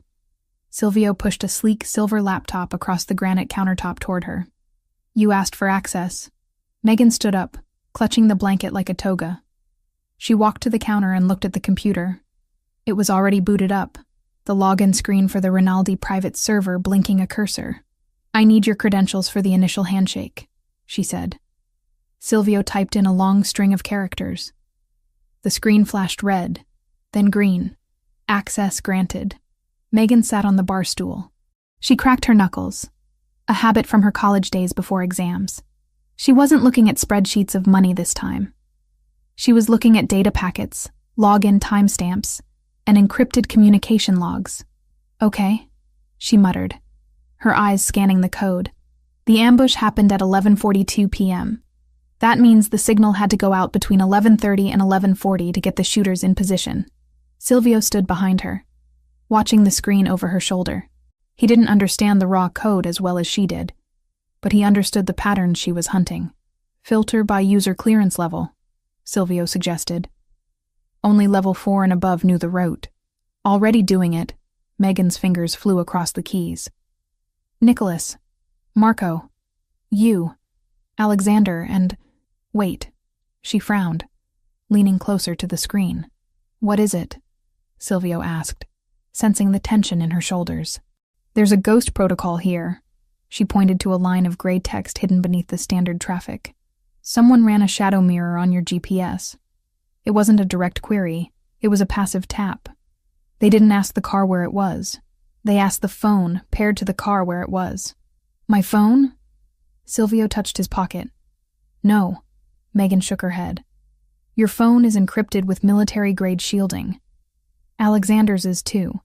This tap, it came from a device that was authorized but had lower security protocols. She traced the IP address back through the server tunnels. It was bouncing around, trying to hide, but whoever set it up had been arrogant. They hadn't expected an audit this fast. They hadn't cleared the cache. Got you, she whispered. She hit enter. The location of the device popped up. It wasn't a phone, Megan said, her blood running cold. It was the tablet. The inventory tablet used in the estate kitchen. Silvio froze. The kitchen? Who has access to the kitchen inventory tablet? Megan asked, turning to look at him. It's on the main Wi-Fi, but it doesn't have the same firewalls as the security office. Silvio's face darkened. The chef, the supply delivery guys, and... He trailed off, a realization hitting him. And Nicholas, he said, his voice dropping to a subterranean growl. Nicholas approves the supply orders. He uses that tablet to sign off on the invoices every Friday. Look at the timestamp on the tap, Megan pointed. Friday at 4:00 p.m. A background script was installed. It lay dormant until the car started moving last night. Then it woke up and broadcasted our location to an external server. And that server? Silvio asked. Megan ran one last command. The destination IP resolved. It's a shell company in the Cayman Islands, she said. But look at the registered owner of the domain. The name appeared on the screen in plain text. Viper Holdings. The 'Ndrangheta, Silvio spat. Chiardoni's front company. Nicholas planted a bug, Megan summarized, sitting back, her heart hammering. He's the traitor, Silvio. He's the one who sold us out. And if he did this, he's the one who had access to my schedule 4 years ago. He was the one who handled the estate finances. He knew when I was at the gala. He knew about the security blind spots because he paid the contractors who installed them. Silvio didn't scream. He didn't flip the table. He went terrifyingly still. It was the stillness of a predator that had just confirmed the scent of its prey. Nicholas, he said, the name sounding like a curse. My father hired him. I grew up with him. He betrayed you, Megan said softly. He almost killed us. He made my mother die alone. Silvio turned away from the counter. He walked to the window and looked out at the snow. When he turned back, his face was a mask of cold, calculated violence. "Can you track him?" Silvio asked. "Can you see where he is right now?" "If he's accessing the accounts," Megan said, turning back to the keyboard. "I can try to find his active session." She typed for another minute. "He's not at the office. He's not at his apartment." She hit a key. A map popped up. "He's at the mansion," Megan said, surprised. "He's in your office, Silvio, right now. He thinks I'm dead," Silvio realized. "He's cleaning house. He's trying to transfer the funds before the news breaks officially." "He's draining the accounts," Megan confirmed, watching the numbers flicker on the screen. "He's moving millions, right now. Look." Silvio walked over and looked at the transfer bars filling up. He placed a hand on Megan's shoulder. "Can you stop it?" "I can freeze it," Megan said. "But he'll know. He'll see the lockout. He'll run. We need to get there before he runs," Silvio said. "We need to catch him in the act." "It's an hour drive back down the mountain," Megan said. "By the time we get there, he could be gone." "Not if you keep him busy," Silvio said. He looked at her. A plan forming. "You said you can see him. Can you talk to him? Through the system? I can send a message to the terminal." Megan nodded. "Good." Silvio walked to the closet and grabbed a heavy tactical vest. He threw it on over his thermal shirt. "Freeze the accounts. Lock the doors remotely. Trap him in that office, Megan. Make him watch his retirement fund disappear. Buy me the time I need to get down there and look him in the eye." Megan looked at the laptop, then at Silvio. She felt a surge of power. She wasn't the victim anymore. She was the one with the finger on the button. "Consider it done," she said. Silvio grabbed his keys and his gun. He stopped at the door, looking back at her. She was illuminated by the blue light of the screen, fierce and beautiful and deadly. "Don't unlock that door until I call you," he ordered. "Go get him," Megan said. Silvio disappeared out the door into the snow. Megan turned back to the screen. She watched the transfer bar at 80%. She hovered her finger over the execute key. "Hello, Nicholas," she whispered. She pressed the button. On the screen, the transfer bar turned red. Transaction denied. System lockdown initiated. The game was on.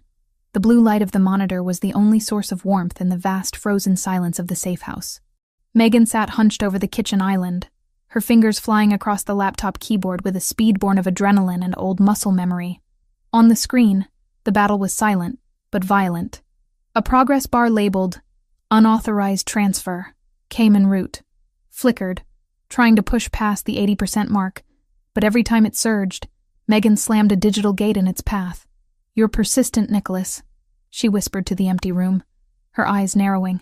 On the other end of the connection, 30 miles away in the Rinaldi mansion, Nicholas was panicking. She could see it in the erratic patterns of his keystrokes. He was trying sloppy bypasses, brute-forcing passwords that had been changed 5 minutes ago. He was desperate. He thought the system was glitching, or perhaps that the bank's automated fraud detection had kicked in.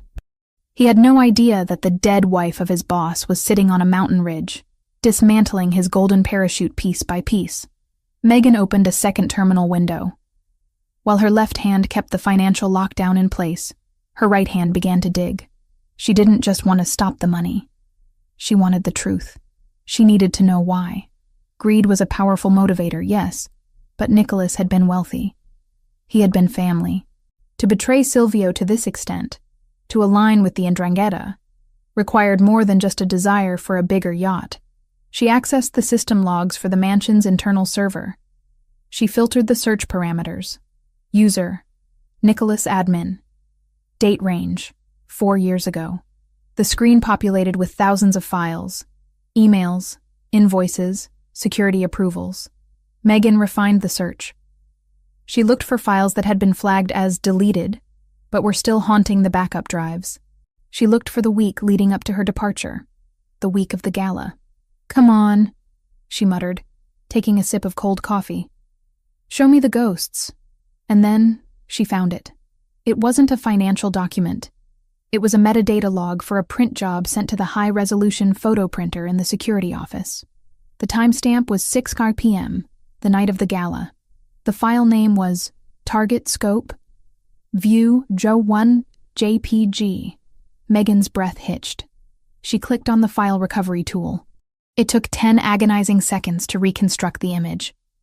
When it popped up on the screen, the room spun. It was the photo, the exact photo that had been slipped into her purse that night. Silvio on the balcony, the red laser dot on his forehead. But here, on the server, there was more. The metadata showed the origin of the image. It hadn't been taken by a sniper on a rooftop 3 blocks away. It had been created using Photoshop on Nicholas's terminal. He had taken a standard security feed image of Silvio, overlaid the laser dot, and printed it out on glossy paper. It was fake, Megan breathed, the realization hitting her like a physical blow. It was never real. There was no sniper. She clicked on the next file. An audio log, a voice modulation software program. Nicholas had used it to make the call to her burner phone. Tears of pure, white-hot rage pricked her eyes. It wasn't the Ndrangheta who had threatened her. It wasn't some external enemy. It was Nicholas. He had manufactured the entire threat. He had terrified her into leaving, forcing her to abandon her marriage and her life, just so he could have unfettered access to the accounts without her looking over his shoulder. He had stolen 4 years.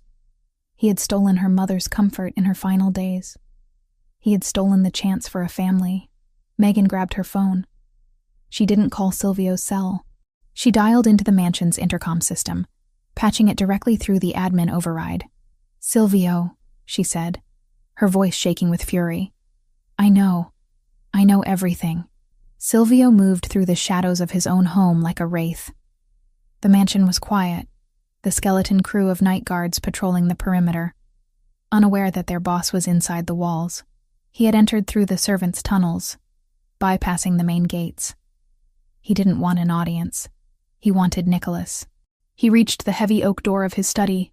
He could hear muttering from inside, frantic, angry cursing, the sound of a fist slamming against a desk. Silvio didn't draw his gun immediately. He wanted to look him in the eye first. He gripped the handle, turned it silently, and pushed the door open. Nicholas was standing behind the massive mahogany desk, his back to the door. He was a man unraveling. His tie was loosened, his expensive suit jacket thrown on the floor. He was typing furiously on the keyboard, sweat visible on the back of his neck. "Come on, you piece of junk!" Nicholas shouted at the screen. "Authorize! Override!" "It won't work," Silvio said. The voice was soft, calm, and utterly terrifying. Nicholas froze. He spun around so fast he nearly knocked over the monitor.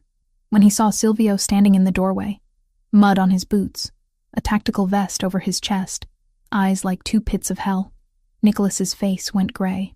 "Silvio," he stammered. "Boss?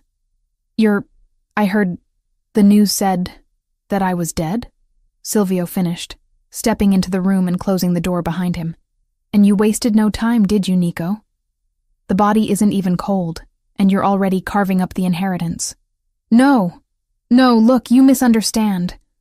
Nicholas raised his hands, backing away until he hit the bookshelves. "I was securing the funds. I heard about the attack.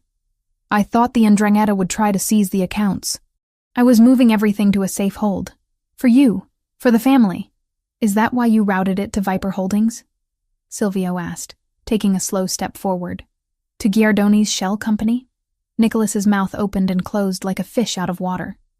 That was a decoy. A trap for them." "Stop," Silvio said. He didn't shout.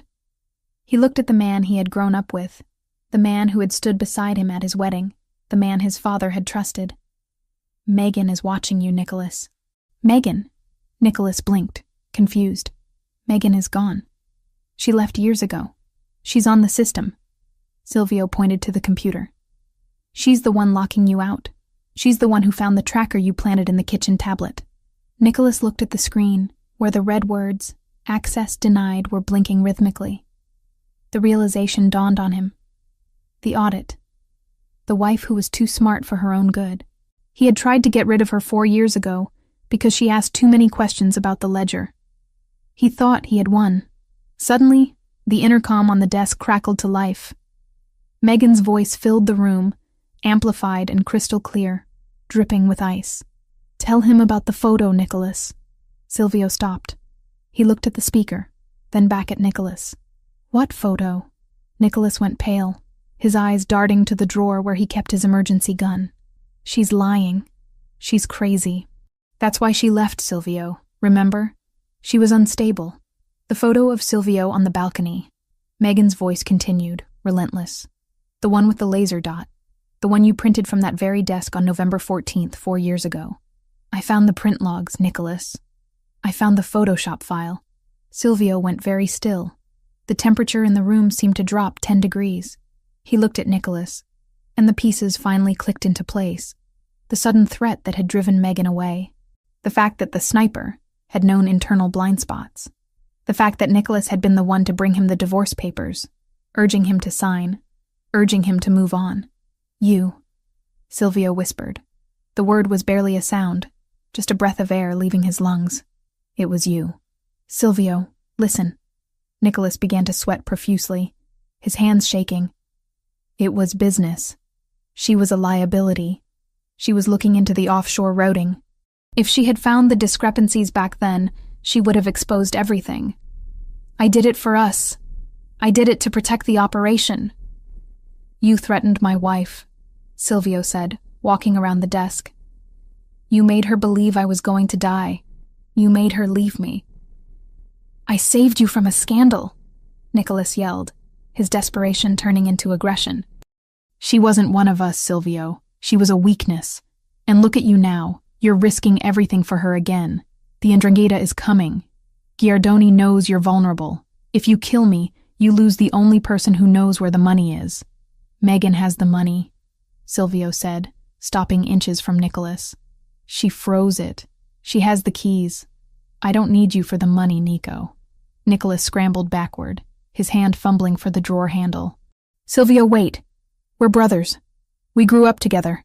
Brothers don't steal time," Silvio said. "You stole 4 years.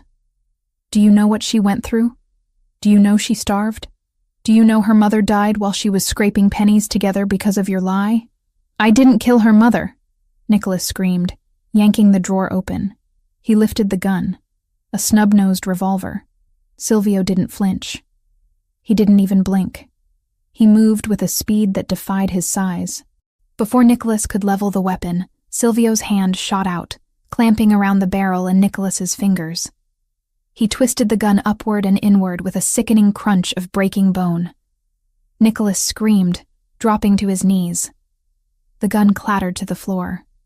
Silvio stood over him, looking down with eyes that held no humanity, only the cold, dead vacuum of space. "She kept me safe by leaving," Silvio said softly. "She sacrificed everything, because she thought a bullet was coming for me. She loved me that much." He reached down and picked up the revolver. He weighed it in his hand. "You wanted to be the sniper, Nicholas?" Silvio asked. "You wanted to call the shots?" "Silvio, please," Nicholas sobbed, clutching his broken hand. "I can fix it. I can make a deal with Giardoni. I can—" "Megan," Silvio said, raising his voice slightly to be heard by the intercom. "Are you there?" "I'm here," her voice came back, steady but tight. "Close the connection," Silvio ordered. "You don't need to hear this." "Silvio, close it." There was a pause, and then the sound of the line cutting dead. The speaker went silent. Silvio looked back at Nicholas. "You took my life away for 4 years.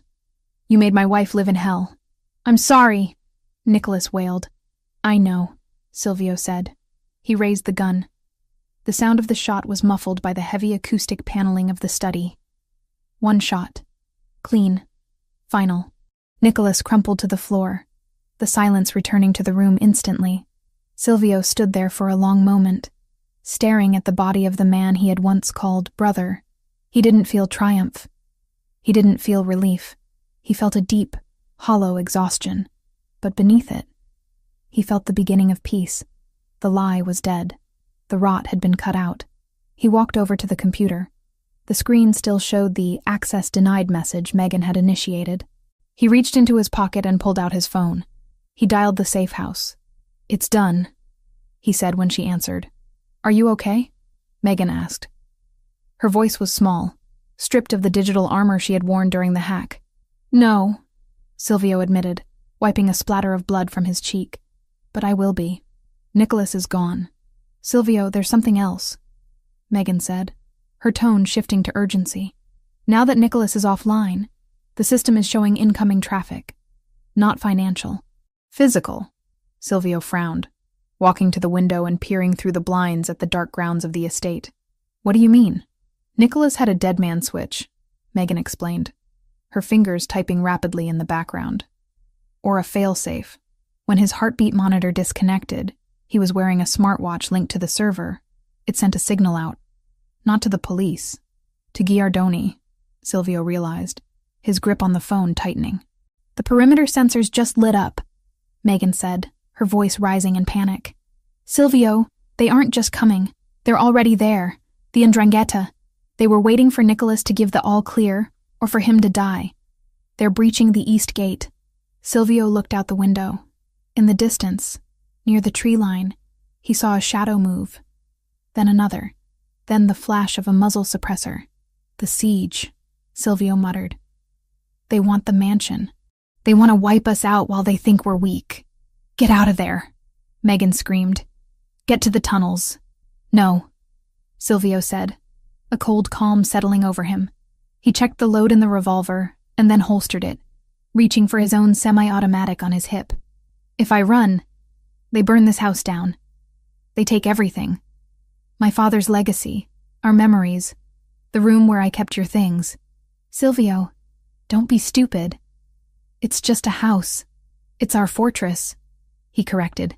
"And I am done running. Let them come. I have the high ground, and I have you." "Me? Can you access the automated defenses?" Silvio asked. "The shutters, the gas suppression systems in the hallways, the smart locks?" "Yes," Megan said, her breath catching. "I have full admin control." "Then you're not just watching," Silvio said, moving toward the hallway. "You're my eyes. You're my overwatch. I'm going to hunt them, Megan. And you're going to tell me where they are." "Okay," Megan breathed. "Okay. I see 3 targets moving toward the kitchen entrance. 2 more at the garage." "Kitchen first," Silvio said. "Lock the garage doors. Trap the 2 inside. I'll deal with the 3 in the kitchen." "Done," she said. The sound of keystrokes was furious. "Garage sealed. They're banging on the doors. The kitchen group is inside. They're moving toward the stairs. I'm waiting for them," Silvio said, stepping into the shadows of the grand staircase. The grief was gone. The betrayal was buried with Nicholas. Now, there was only the war. And for the first time, the Rinaldi family was fighting it together. "Guide me, Bella," Silvio whispered. "Let's finish this." The silence of the Rinaldi estate was a deception. To the 5 men moving silently through the manicured hedges of the east garden, the mansion looked like a sleeping beast. Dark, quiet, and vulnerable.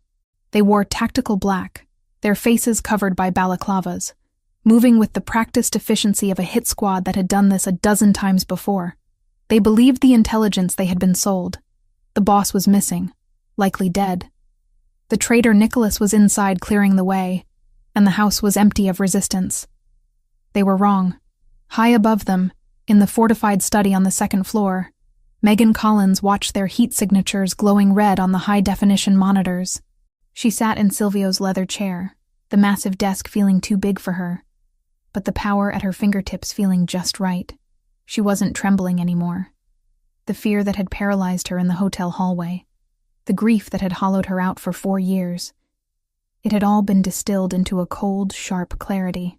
She pressed the earpiece deeper into her ear, her eyes darting between the camera feeds. "I see 5, she whispered, her voice steady. 3 breaching the kitchen service entrance, 2 circling toward the library patio doors. Let the patio team get to the glass." Silvio's voice came back, calm and lethal in her ear. "I want them confident. Focus on the kitchen." Megan's fingers hovered over the command console.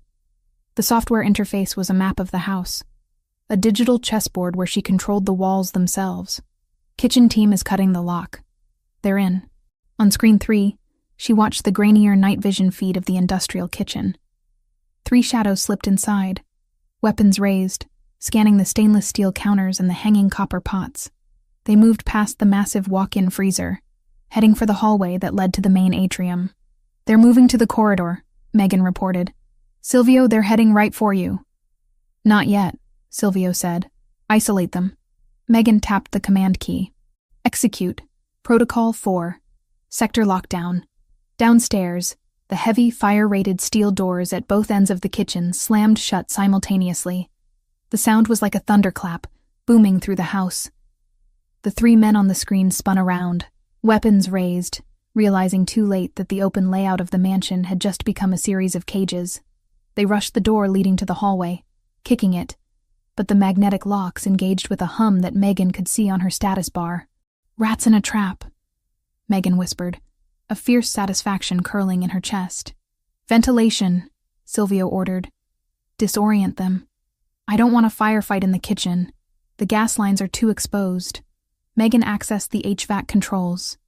She bypassed the safety warnings and routed the fire suppression system solely to the kitchen sector. It wasn't water. The Rinaldi estate used a halon-based gas mixture designed to suck the oxygen out of a fire instantly. It wouldn't kill the men, not immediately, but it would make breathing feel like inhaling broken glass and turn the visibility to 0. "Deploying gas," she said. On the screen, white jets of gas erupted from the ceiling nozzles.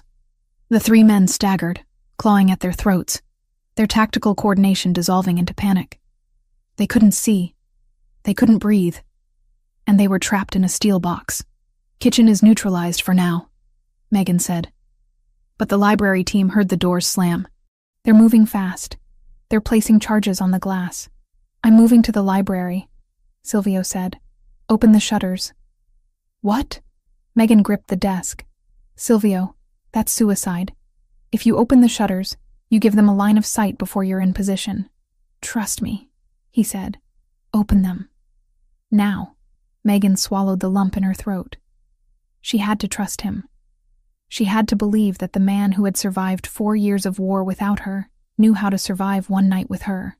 She typed the command. "Library shutters. Retract." In the east wing, the heavy iron security shutters that covered the floor-to-ceiling windows began to rise with a mechanical groan. The 2 attackers outside paused, confused by the sudden invitation. They lowered the explosives, raising their assault rifles instead, peering into the dark cavern of the library. Silvio wasn't in the library. He was on the balcony above it, hidden in the shadows of the mezzanine. Megan watched on the monitor as the glass shattered. The 2 men breaching the room, stepping over the shards. They scanned the room, laser sights cutting through the darkness, looking for movement. "They're in," she said, her heart hammering against her ribs. "Below you, 10 o'clock and 2 o'clock. Lights," Silvio commanded. Megan hit the master override for the library lighting. She didn't turn them on. She strobed them. The massive crystal chandelier and the recessed track lighting flashed on and off in a disorienting epileptic rhythm. The attackers flinched, blinded by the sudden assault on their retinas. In that split second of confusion, Silvio moved. He didn't shoot. He vaulted over the railing of the mezzanine, dropping 10 feet in silence. He landed on the first man with the force of a falling anvil, driving him into the hardwood floor. The sound of the impact was sickening, audible even through the internal microphones. The man's rifle skittered across the floor. Before the second attacker could blink the spots from his eyes and retarget, Silvio had rolled, coming up in a crouch. 2 gunshots rang out. Megan flinched, watching the screen. The second attacker crumpled, his chest blooming red. The first man, the one Silvio had landed on, wasn't moving. "Library clear," Silvio said, his voice breathless but steady. He stood up, checking the bodies. Too easy. Giordoni wouldn't send 5 men. He's arrogant, not stupid. Megan scanned the perimeter monitors again. The grounds were quiet. The thermal cameras showed nothing but the fading heat footprints of the men who were already down. "I don't see anyone else," she said. "The scans are clean. Check the basement," Silvio said. The tunnels. Megan's blood ran cold. The servants' tunnels, the same way Silvio had entered. The sensors down there were older, less sensitive. She switched feeds, bringing up the grainy black and white cameras of the subterranean level. Nothing. Just long concrete corridors lined with pipes. "It's empty," she said. "Wait." On camera 4, deep in the boiler room, a shadow moved. It wasn't a heat signature. The boiler heat masked it. It was a physical disruption of the dust motes in the air. "There's one," she gasped. "He's already inside. He bypassed the perimeter. He must have cut the grate before the others attacked." "Where is he?" Silvio was already moving, leaving the library, reloading his weapon as he walked. "He's at the service elevator," Megan said, watching the figure pry the doors open. Silvio, he's coming up. He's bypassing the ground floor. He's coming to the second floor," Silvio realized. "He's coming for the study. He's coming for you. I'm locking the elevator." Megan typed frantically. "Override. Halt." The system flashed red. "Error. Manual override engaged." "He cut the hard line," Megan said, panic rising in her voice. "I can't stop the car. He's coming up, Silvio. He'll be here in 30 seconds. "Get away from the door," Silvio ordered, breaking into a run. Megan could hear his heavy boots pounding on the marble stairs through the earpiece. "I'm coming. Lock the study door. Barricade it." Megan pushed the heavy leather chair against the door, but she knew it wouldn't hold. If this man was a professional, and he was, to have slipped past the sensors, he would have a breach charge. She looked around the room for a weapon. There was nothing. Just books, the computer, and the dead body of Nicholas on the floor. She looked at Nicholas. She looked at the gun Silvio had dropped after shooting him, the snub-nosed revolver. She scrambled across the room, her silk dress rustling. She picked up the gun. It was heavy, cold, and smelled of spent powder. She had never fired a gun in her life. She checked the cylinder. 4 rounds left. The elevator chimed down the hall. "He's on the floor," Megan whispered into the earpiece. "I'm at the top of the stairs," Silvio panted. "I see him." Gunfire erupted in the hallway. It was loud, deafeningly loud without the dampening of a screen or a microphone. Bullets tore through the wood of the study door, sending splinters flying. Megan screamed, dropping to the floor behind the solid oak desk. "Megan!" Silvio shouted, his voice not in her ear, but just outside. She heard the sound of hand-to-hand combat, bodies slamming against walls, the grunt of exertion, the wet thud of punches landing. It was a primal, ugly sound. She couldn't just hide. She couldn't sit here and wait to see who opened the door. If Silvio lost. Megan gripped the revolver with both hands. She crawled to the side of the desk. The door to the study had been kicked open during the struggle. Through the gap, she could see them. The assassin was huge, wearing full tactical armor. He had Silvio pinned against the wall, one hand wrapped around Silvio's throat, the other driving a combat knife toward Silvio's ribs. Silvio was fighting back, gripping the man's wrist, but he was exhausted, wounded from the crash, and bleeding from the earlier cut on his side. He was losing leverage. The knife inched closer. Megan stood up. Her hands were shaking so hard she thought she might drop the gun, but her mind was crystal clear. She remembered what Silvio had told her in the car. "You are not a victim. You are a Rinaldi." She stepped out from behind the desk. She didn't scream. She didn't announce herself. She raised the gun, holding it with 2 hands just like she had seen in movies, aiming for the center of the armored mass. She realized the armor would stop a small caliber round. She had to aim higher. She adjusted her aim. The assassin's head was a moving target, but his leg, the one bracing his weight, was exposed. Megan pulled the trigger. The recoil was shocking, jerking her arms up, the sound exploding in the confined space. The bullet struck the assassin in the back of the thigh, just above the knee protection. He roared in pain, his leg buckling under him. The knife slipped, slicing a shallow gash across Silvio's forearm, but missing the vital organs. The sudden loss of balance was all Silvio needed. As the man fell, Silvio twisted, breaking the chokehold. He didn't hesitate. He grabbed the assassin's own knife hand, driving his knee into the man's solar plexus, doubling him over. Silvio wrenched the knife free and drove it downward in a blur of motion. The assassin went limp, sliding down the wall to the floor. Silence returned to the hallway, ringing and absolute. Silvio stood there, heaving for breath, blood dripping from his arm, his shirt torn, his knuckles raw. He looked at the body, then he looked up. He looked at Megan. She was standing in the doorway of the study, the smoking revolver still clutched in her hands, her face pale but her eyes fierce. She wasn't fainting. She wasn't crying. She was standing her ground. Silvio walked toward her. He didn't run. He walked with a slow, deliberate gravity. He reached her and gently pried the gun from her fingers, setting it on the hallway table without looking at it. "You shot him," Silvio said, his voice raspy. "He was hurting you," Megan whispered. Silvio looked at her, and the look in his eyes was so intense it almost buckled her knees. It wasn't just love. It was reverence. It was the look of a man who had found his equal in the wreckage of a disaster. "You saved my life," he said. "Again. We're even." She managed a weak smile. Silvio shook his head.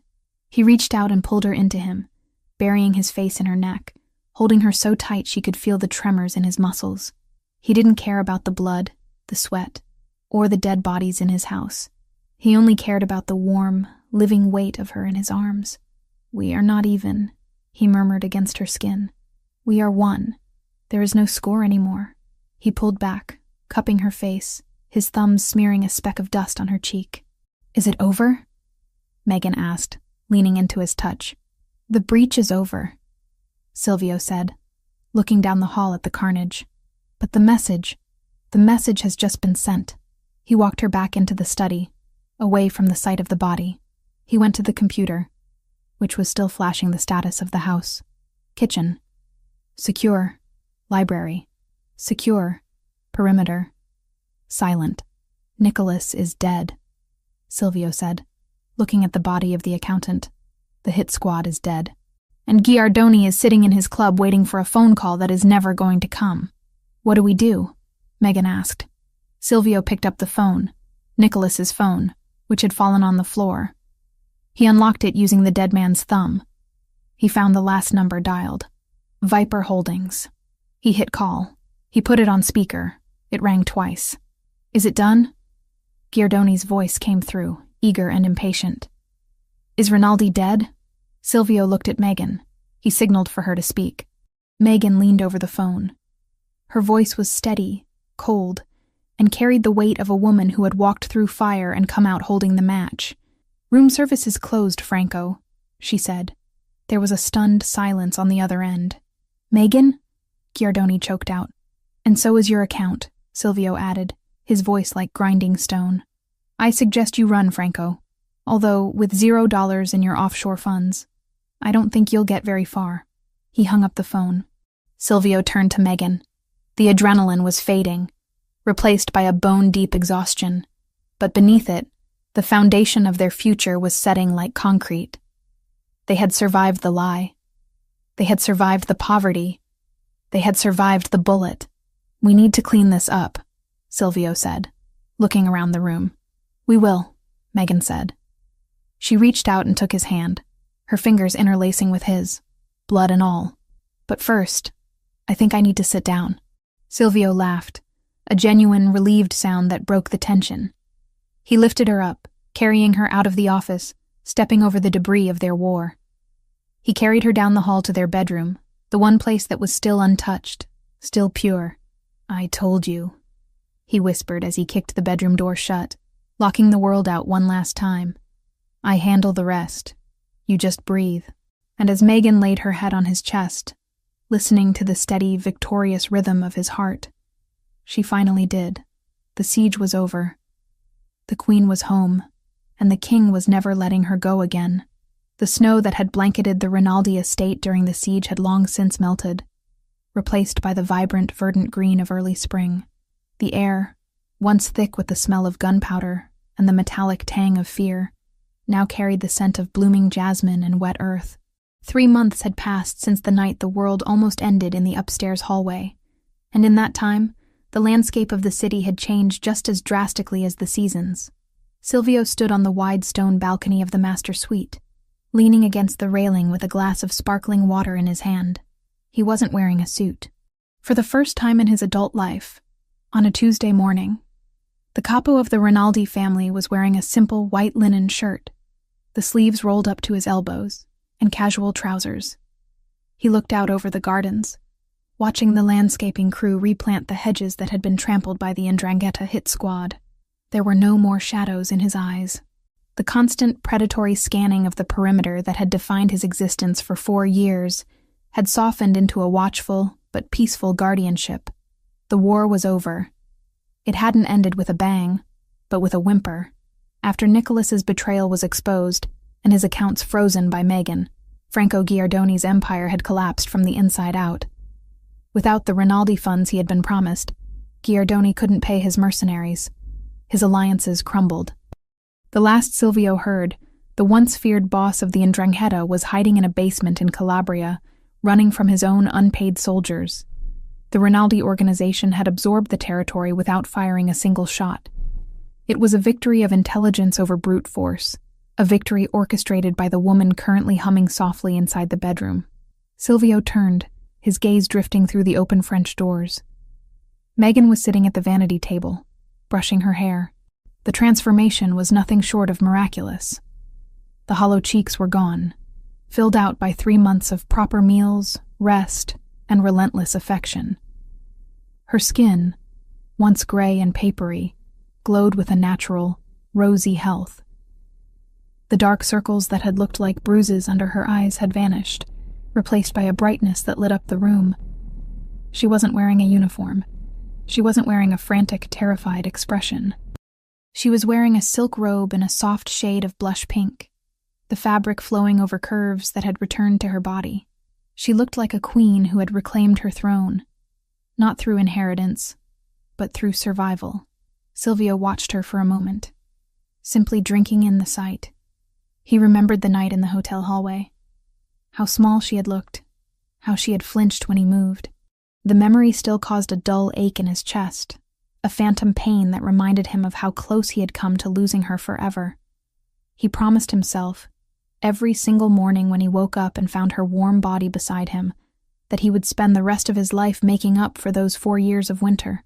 "You're staring," Megan said, her eyes meeting his in the reflection of the mirror. She smiled, and it was a genuine, easy smile that reached her hazel eyes. "I'm admiring," Silvio corrected, pushing off the railing and walking into the room. "There is a difference." He came up behind her, placing his hands on her shoulders. He felt the tension that used to live there permanently was gone, replaced by a relaxed softness. He bent down, pressing a kiss to the curve of her neck, inhaling the scent of her shampoo, vanilla and honey. "You're supposed to be in a meeting," she teased, leaning her head back against his chest. "Alexander is downstairs pacing. He says the construction contracts for the new port terminal need your signature." "Alexander worries too much," Silvio murmured against her skin. "The port isn't going anywhere. And Alexander is just happy to be complaining about paperwork instead of dodging bullets." "He's loyal," Megan said, reaching up to cover his hands with hers. "He took a bullet for us." "He did," Silvio agreed, straightening up but keeping his hands on her. "And he has been rewarded. But today, I don't care about the port. I don't care about the contracts. I just want to be here." Megan turned in her chair to face him. Her expression shifted, becoming slightly more serious, though the happiness remained. There was a nervous energy radiating from her now. A subtle vibration that Silvio, attuned to her every mood, picked up on instantly. "Is something wrong?" he asked, his protective instincts flaring up. "Did the doctor call? Is it the migraines again?" Megan had suffered from tension headaches for the first month after the siege, a lingering effect of the stress and malnutrition. "No." She shook her head quickly. "No migraines. I feel wonderful, actually. Better than I have in years." "Then what is it?" Silvio crouched down so he was eye level with her. He searched her face, looking for threats, for secrets. "You have that look. The one you used to get when you were hiding a surprise party or a bad audit report." Megan laughed, a melodic sound that filled the room. "No bad reports, Silvio. The books are balanced. Nicholas's mess is fully cleaned up. We're in the black. Then what? She took a deep breath, her fingers tightening around his. I have something for you. A gift. Silvio frowned. It's not my birthday. And it's not our anniversary. It's a Tuesday, she said. Consider it a we survived gift. She reached into the pocket of her robe and pulled out a small rectangular box. It was wrapped in silver paper with a white ribbon. It was small, light. Silvio took it, looking at her with confusion. He had given her diamonds, cars, deeds to buildings. He wasn't used to receiving things. Megan, you didn't have to. Just open it, she whispered, biting her lip. Silvio stood up, holding the box carefully. He pulled the ribbon. The paper fell away, revealing a plain white cardboard box. He opened the lid. Inside, nestled in white tissue paper, was not a watch, or a key, or a cufflink. It was a plastic stick. A digital test. Silvio stared at it. For a moment, his brain refused to process what he was seeing. He saw the small screen on the device. He saw the word written there in black digital letters. Pregnant. The world stopped. The birds outside stopped singing. The wind stopped blowing. The only sound was the roar of blood in his own ears. He looked at the stick. Then he looked at Megan. Then back at the stick. Is this... His voice failed him. He cleared his throat, trying to speak past the sudden, massive lump that had formed there. Is this real? Megan nodded, tears filling her eyes. I took 3 of them, just to be sure. This morning, while you were in the shower. Silvio felt his knees go weak. He sank down, not into the chair, but onto the floor. He knelt before her, clutching the plastic stick like it was a holy relic. We tried, he whispered, his voice cracking. For 2 years before you left. We tried everything. The doctors said it was stress. They said it might never happen. I know, Megan said, reaching out to stroke his hair. I guess we just needed to survive first. We needed to be safe. Silvio dropped his head, resting his forehead against her knees. His shoulders began to shake. He wasn't sobbing loudly. He was weeping silently, a release of tension so deep it felt like his soul was unspooling. For years, he had accepted that his legacy would end with him. He had accepted that the violence of his life demanded a price. And that price was a family. He had made peace with being the last Rinaldi. And then, when Megan left, he had accepted that he would die alone. But now, he lifted his head. His eyes were red, shining with a raw vulnerability that no one in the underworld had ever seen or would ever see. A baby, he said, testing the word. Our baby. Yes. Megan smiled through her own tears. Due in the winter. Silvio reached out, his large, calloused hand trembling as he placed it on her stomach. There was no bump yet, nothing to feel but the silk of her robe and the warmth of her skin. But to him, the connection was instant and electric. Beneath his palm, a new life was starting. A life created not from obligation, but from a love that had walked through fire and refused to burn. I will keep you safe, he vowed, speaking to her stomach with a fierce, terrifying intensity. I will burn the world down before I let anything touch you. You hear me? Nothing will ever hurt you. Silvio, Megan said softly, cupping his face and making him look at her. You don't have to burn the world down anymore. The world knows. They know not to touch us. I will make sure they remember, he swore. He leaned forward and kissed her stomach, a devout, reverent press of his lips against the fabric. Then he stood up, pulling her with him. He hugged her, lifting her off her feet, burying his face in her neck. He held her as if she were made of glass, yet anchored her as if she were the only solid thing in the universe. Are you happy? She asked against his shoulder. Silvio pulled back. He looked at the woman who had scrubbed floors to save him. He looked at the woman who had walked into a gunfight with a revolver to save him. He looked at the mother of his child. Happy is too small a word, he said hoarsely. I am complete. He took her hand and led her back toward the balcony doors. The sun was higher now, bathing the room in golden light. The darkness of the hotel corridor, the cold of the mountain safe house, the blood on the study floor, it all felt like a different lifetime. They stepped out onto the balcony. Below, Alexander looked up from the garden path. He saw them, Silvio standing tall and proud, Megan glowing beside him. Alexander paused, seeing the look on his boss's face. He didn't need to be told. He smiled, gave a sharp nod, and turned away, giving them their privacy. "What happens now?" Megan asked, echoing the question she had asked herself 1,000 times in the last 4 years, usually with dread. Silvio turned her to face him. He wrapped his arms around her waist, pulling her flush against him. "Now," he said, his voice strong and sure. "We live. We build. We raise a legacy that isn't about blood and bullets, but about this." He kissed her. It was a slow, deep kiss, tasting of coffee and promise. It was a seal on the future. "I have a meeting," Silvio whispered against her lips, a playful glint returning to his eyes. "The port contracts," Megan reminded him. "Cancel them," he said. "Cancel everything. I'm busy." "Busy doing what?" She laughed. "Taking care of my wife," he said. "And my heir." He picked her up bridal style, ignoring her squeal of surprise. He carried her back inside the room. He didn't stop at the bed. He walked to the heavy double doors that led to the hallway, the doors that separated their sanctuary from the rest of the mansion, from the business, from the world. He looked at the doors. He thought about the title she had worn for 4 years. Room service. The invisible servant. The one who enters, leaves, and is forgotten. "No more service," he whispered. "Only the room." He kicked the door shut. The heavy latch clicked into place, a solid, definitive sound. Inside, the world was quiet. The danger was gone. The past was buried in the snow. Only the future remained. A future where the maid was a queen, the monster was a father, and the love they had fought for was finally, perfectly, safe. Silvio carried her to the bed, laying her down with the reverence due to a miracle. He lay beside her, his hand resting protectively over her stomach, his eyes closing as he listened to the 2 heartbeats that now fueled his existence.